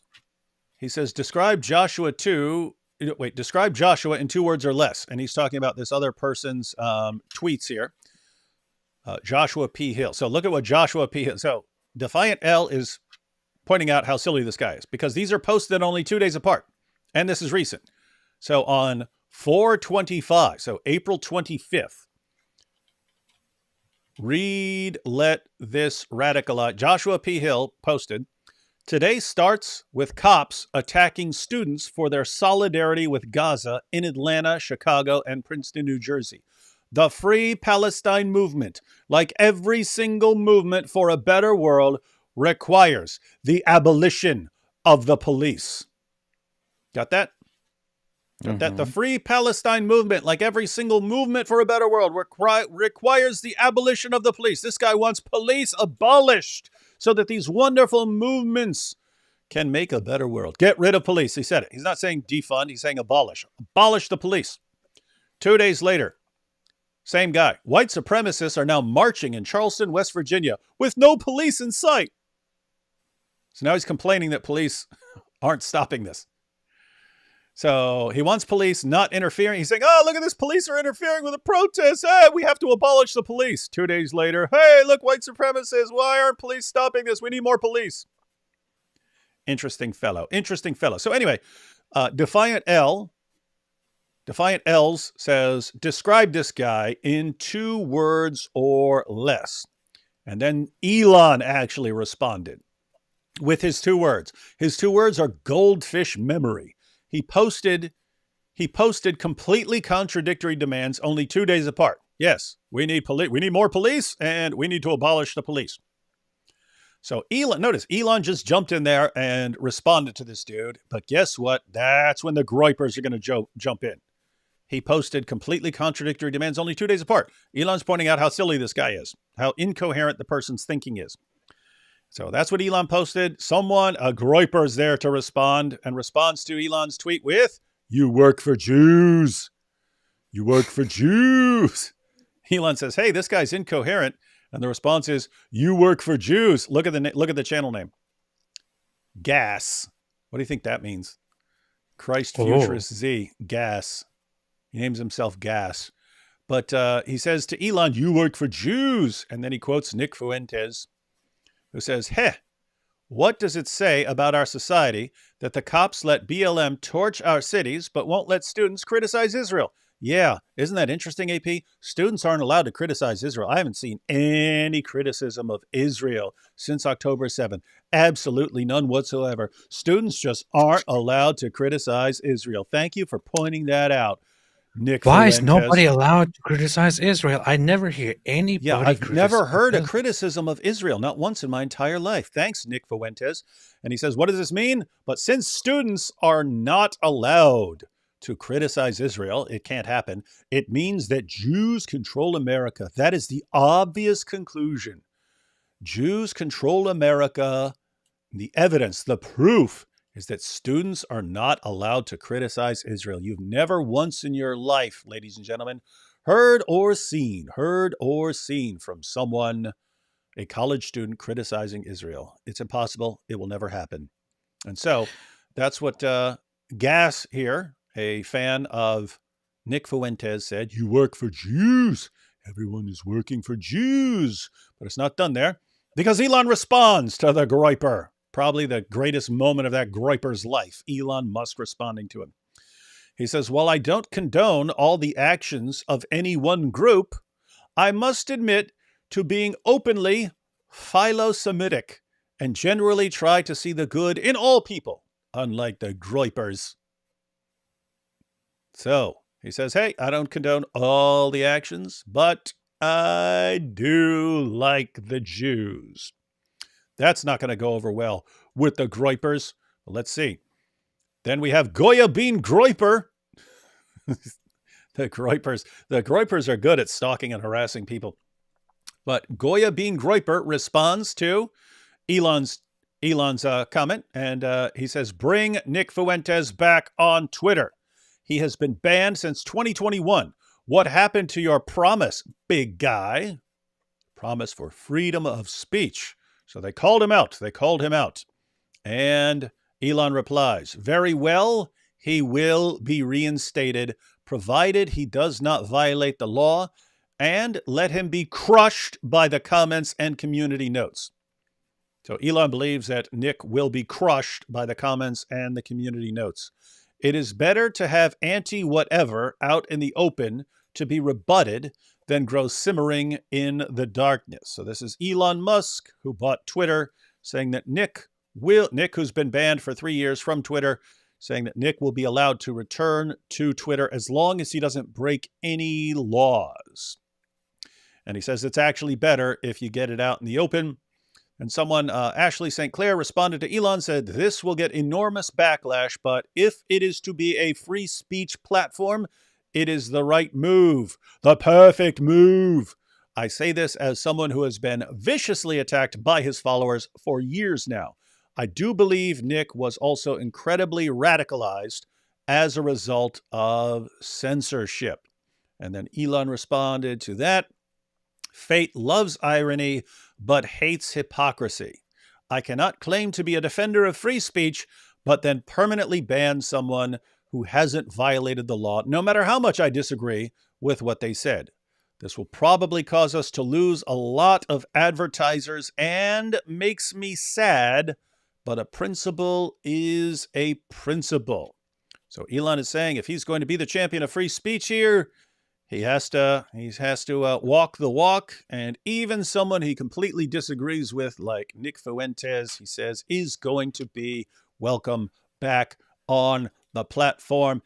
AP, this is actually a very, very difficult issue because platforms are allowed to decide which content can be on their platform and not. That's allowed. That's Section 230 of the Communications Decency Act, which was made for these kinds of purposes. But it allows these platforms to have their platform status, which is different from a publisher status, but they can have platform status, retain platform status, which gives them certain privileges as far as not being sued for the content on their sites. But it does allow them to ban content that is harmful. And you could definitely view Nick's content as harmful. So Elon has every right, as far as the law is concerned, to ban that kind of content. But if you are putting yourself forward as the champion of free speech, this is the free speech platform. He's saying, well, then I can't be a hypocrite and I have to allow Nick to present his views. What do you think? Well, I just have one objection here, which is so Elon there initially, when responding to that Defiant L's post, says goldfish memory because the person just contradicts himself. It seems that Elon Musk also has goldfish memory because Elon Musk just, I believe, several months ago said that that people who belittle or justify or otherwise, I think, approve or something like that, genocides or genocidal actions will not be allowed on the platform and will be banned, which is what his justification was. For example, for someone who used the phrase "from the river to the sea," no matter what, and for somebody else who was making fun of the possibility of killing all Jews. Nick Fuentes has on multiple occasions not only denied the Holocaust or denied aspects of the Holocaust, but also justified massacres or mass killings of Jews, and basically implied that they had it coming and all that. His audience is very well known for wishing for it and making fun of it and advocating for it. So Elon Musk is hereby directly contradicting himself, and he is actually the one with the goldfish memory, it seems. So I understand you want to be a guy with a free speech platform, but then you have to make a decision. Are you actually going to have a completely relaxed free speech platform where everyone can say whatever they want, or will you apply certain bans on certain clear standards, but then not ever actually stay loyal to those standards and just flip-flop and be ambiguous and arbitrary on a case-by-case basis? It doesn't make much sense. So that's my only issue. And he says that Nick Fuentes will be allowed back because he's not breaking the law. Fine, if he says something that does break the law, or if he says something that borders on breaking the law, or if he says something that he previously said would get someone banned, will he then ban him? And if so, then why is he allowing the guy to come on in the first place? Because if you want to just go and look at the history of Nick Fuentes, and you will see all the time him dehumanizing Jews, dehumanizing other people. I just saw a clip the other day of him calling Jews filth. He was describing Jewish people as filth, and he's talking about destroying Jews and things like that. It's endless. But hey, I don't know. Let's see where this goes. Yep. And yeah, I have mixed feelings because I like freedom of speech, even if that means a bunch of horrible people get to say horrible, messed up things and rile up a mob and so on. But freedom of speech on a platform is not exactly the same thing. When you're talking about freedom of speech, you're normally talking about the government not stopping you from speaking, not what is allowed on some website that someone actually owns. But Elon is saying, he doesn't have any legal obligation to allow Nick Fuentes to be on his platform. He's saying, I've decided that I'm making this a really, really, really, really pro free speech site and so on. Even there, it's like, who's running it then? I mean, John McRae just got like three tweets banned, and he had to take them down. It was just basic stuff like criticizing Muhammad's relationship with Aisha and so on. It's like basic stuff. He got hit. They said he has to remove that stuff, and he actually took it down. So, wait a minute. We can't criticize Muhammad for having sex with a prepubescent girl, but Nick Fuentes gets to spend every waking moment for the rest of his life whining about Jews. So it's like, okay, if this is what you're going to be, then stop banning this weird stuff over here. If this guy's allowed, there's nothing that we could ever say that shouldn't be allowed. My concern is the sites that just are anything goes sites. There are sites that are like that, just anything goes. They usually turn into cesspools where normal people don't want to be on them anymore, right? If every time you post anything, it's this bombardment of all anti-Semitic stuff or racist stuff, things like that. You're just like, I don't want to go on there anymore. And what that means is it becomes more and more heavily really, really messed up people with really messed up ideas, because normal people start going somewhere else. And so it's almost like you kind of need like two sections. Like there should be like two sections of Twitter. Here's for people who don't want all this stuff, and over here, that's the free for all side. And if you go over there, understand it's chaos and anarchy, and people are saying really, really messed up stuff. If you don't like that, then stay over here. That's where we have some rules. Matter of fact, that would be a good idea if you actually wanted something that works, because people freak out. What you saying? You this person over here won't want to listen to that. Guys, that's how life is. In the United States of America, you are free on a public sidewalk to say what you want. I don't have to listen to you. I don't have to ever be anywhere near you. I could go over here and just be around people I like. So you could actually have a situation like that where here's the total free for all section of Twitter. If you want to be in there and you understand that this is going to be a free for all, you can be over there. If you want something different, here's the area where these are the rules. Here's this other area where these are the rules. And like over here, these are like really like child friendly area. So if you want to be on Twitter and you're young or something like that, you could be over there. And over here, we have different rules and stuff. And then people could just kind of select what they want. But I don't know how it's going to work, but that's one of the interesting things. We're still trying to figure out how this works. How do you respect freedom of speech while dealing with people with legitimately awful ideas? Terrible people with awful ideas. What do you do? There's also there is the irony, right? Which has been this whole idea has been around forever. The irony of free speech, where you provide free speech, where you give people free speech, but then you also, if you're completely tolerant in giving people all kinds of freedoms and giving people free speech, you will end up giving people freedom who are totally against freedom. You're giving people a platform. You're giving people power who are for taking all your freedoms away and turning it into total fascism. In this case, we talk a lot about Islamists, about Muslims who believe in abolishing free speech and actually executing us. When it comes to these gropers, they are fascists. They are actual fascists. They don't believe in free speech. They believe in free speech only as long as it concerns them, as long as they are the ones whose speech is being suppressed, and they fight for their freedom to say whatever they want. But in their ideal system, they would take over and shut everything down and ban you from speaking and make it punishable. And ban you from their country. Yeah, ban you from their country as well. Yep. And possibly even put you in camps and kill you all over again. So, and they openly believe in it. He made a whole speech where he talked about how democracy needs to be abolished, for example, and Judaism needs to go, democracy needs to go, and things like that. Yep. Is that really somebody that you want to give power and freedom to? There is a great irony where you're handing the gun to someone who wants to shoot you. That is one issue. The other issue, of course, is that gropers are people who very much rely on platform manipulation. They use bots in masses.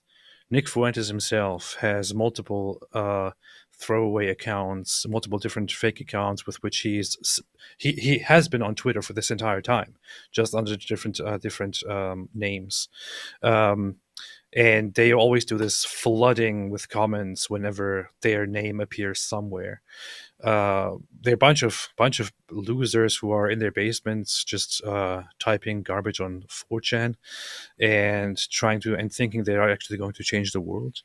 And with Elon Musk's platform, Elon, who makes a lot of promises, but who doesn't really keep those promises. Like he is the guy who said that he will get rid of all the bots and of all the spam messages. David, I'm sure you're getting these things too, right? You make a post on Twitter, and one of the replies is nudes in bio. Yeah, pretty much every tweet. I end up blocking between 1 and 3 of those pretty much every tweet because it's instant. As soon as I post, nudes in bio, and then I block those 1 to 3. Next tweet, it's others. So the point is, there are tons of those. There are tons of those bot accounts.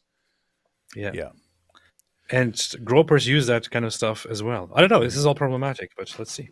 It is, yeah. And I guess we'll just have to. I guess Nick's coming back thanks to Elon, and I guess we'll see how that goes. Yeah. What could go wrong? All right, a couple more super chats, and then we're out. I was reading the Hadith, but it's super boring and repetitive. That's true.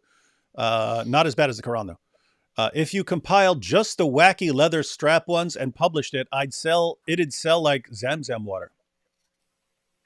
AP, that's actually a good idea. We should put together a book. We'll just stick it on like Amazon, just the self-publishing thing. Hadiths and Quran verses that non-Muslims or Westerners or something like that need to be aware of. And it's just like 10 or 15, between 10 and 20 hadiths and like 10 to 20 Quran verses with some explanations of why it's important for them to know, and just stick that out there. And then it was like the basics that all these people who don't know the basics need to know. And then people could share that with their friends. Mm-hmm. That's actually a dope idea. That's a dope idea. That'd be fun.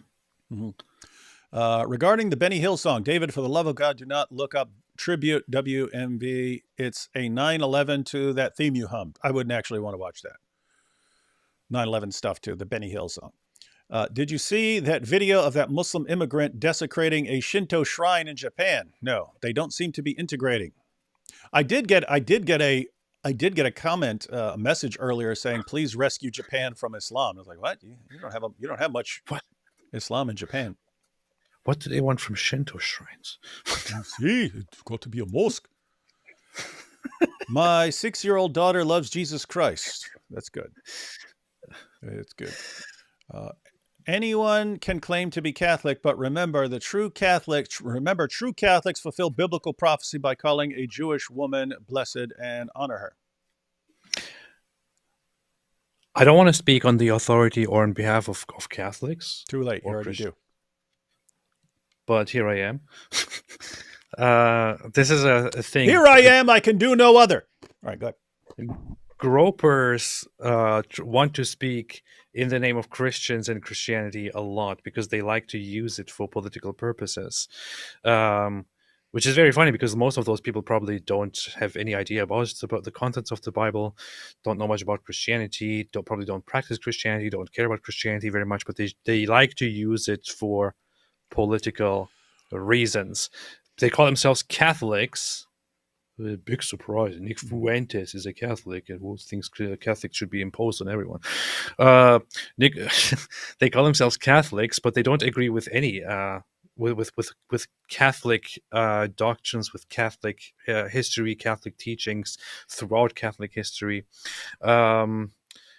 They don't adopt Catholic morals. They don't adopt Christian morals. They don't care about what Jesus actually says. They don't care about what Paul actually says about Jews, for example. They just take certain things. Like they are on the forefront of those people who say all Jews are the synagogue of Satan, for example, which is just a clear and very simple distortion of Scripture, which you otherwise see from people like Muslims, for example, where you say that where you use a something that something like synagogue of Satan, like, oh look, it says here synagogue of Satan, therefore all Jews are part of the synagogue of Satan. They're all evil. They all follow Satan. Their father is Satan, and so on. Completely disregarding everything positive, everything good that has been said about them, completely disregarding what Jesus says when he says forgive them for they do not know what they do, and so on, completely disregarding every single Christian value, every single Christian aspect, every single Christian teaching, they simply go only for whatever they want to, whatever serves their ridiculous agenda, and they abuse Christianity. They abuse Christian ethics and Christian slogans and Christian values in order to further their neo-Nazi insanity. These people. I mean, I'm not joking when I say that I am a better Christian than those people are. Better than I do Nick more for Fuentes? Christianity. I do more for Christianity than Nick Fuentes and the Gropers do. But you're not getting rid of the Jews, which is the most important thing.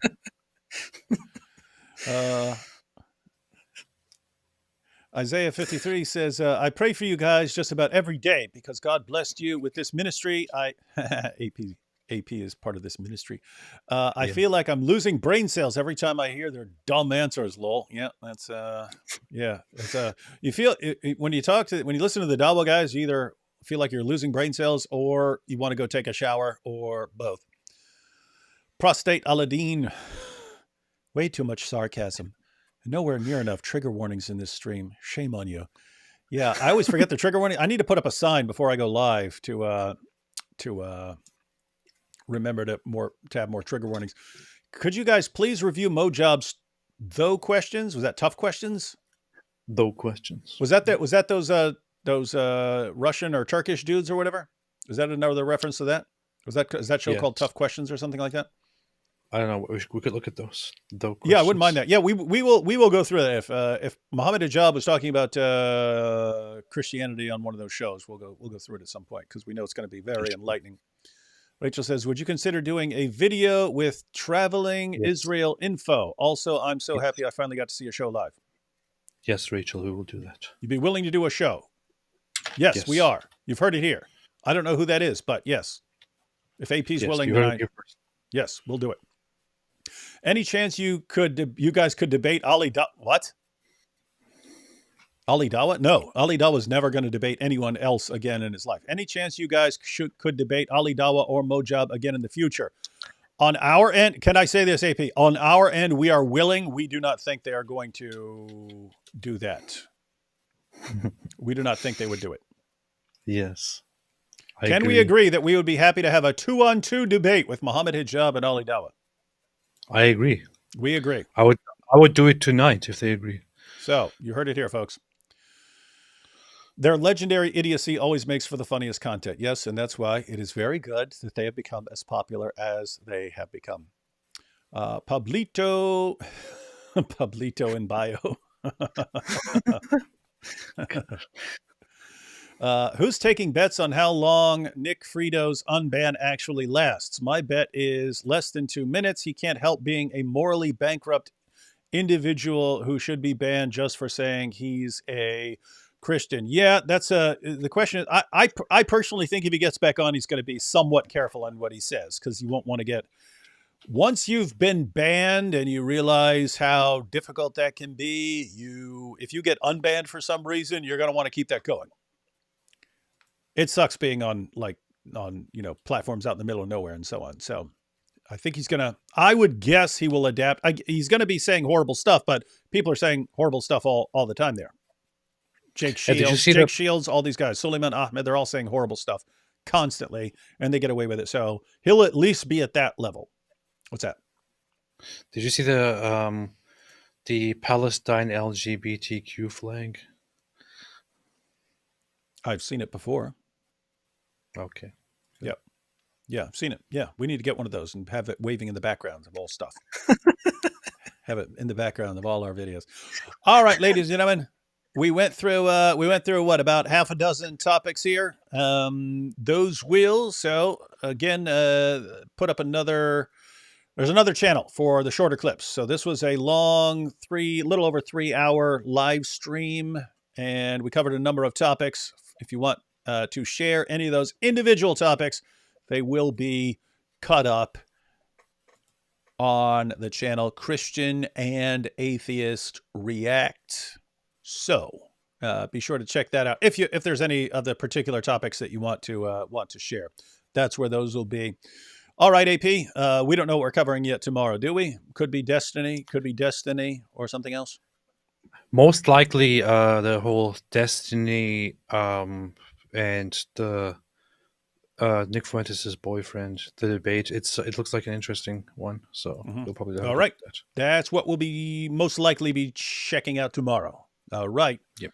See you all then. All we can say in the meantime is the greatest song ever. Ain't gonna follow no child molester, sex offender, Prepare your goat. pretender. Ain't gonna follow no child molester. Islam's not for me. Get your goat ready. Islam's not for me. Islam's Not for me. Powerful, powerful dawah. Thank you, Muhammad the Goat.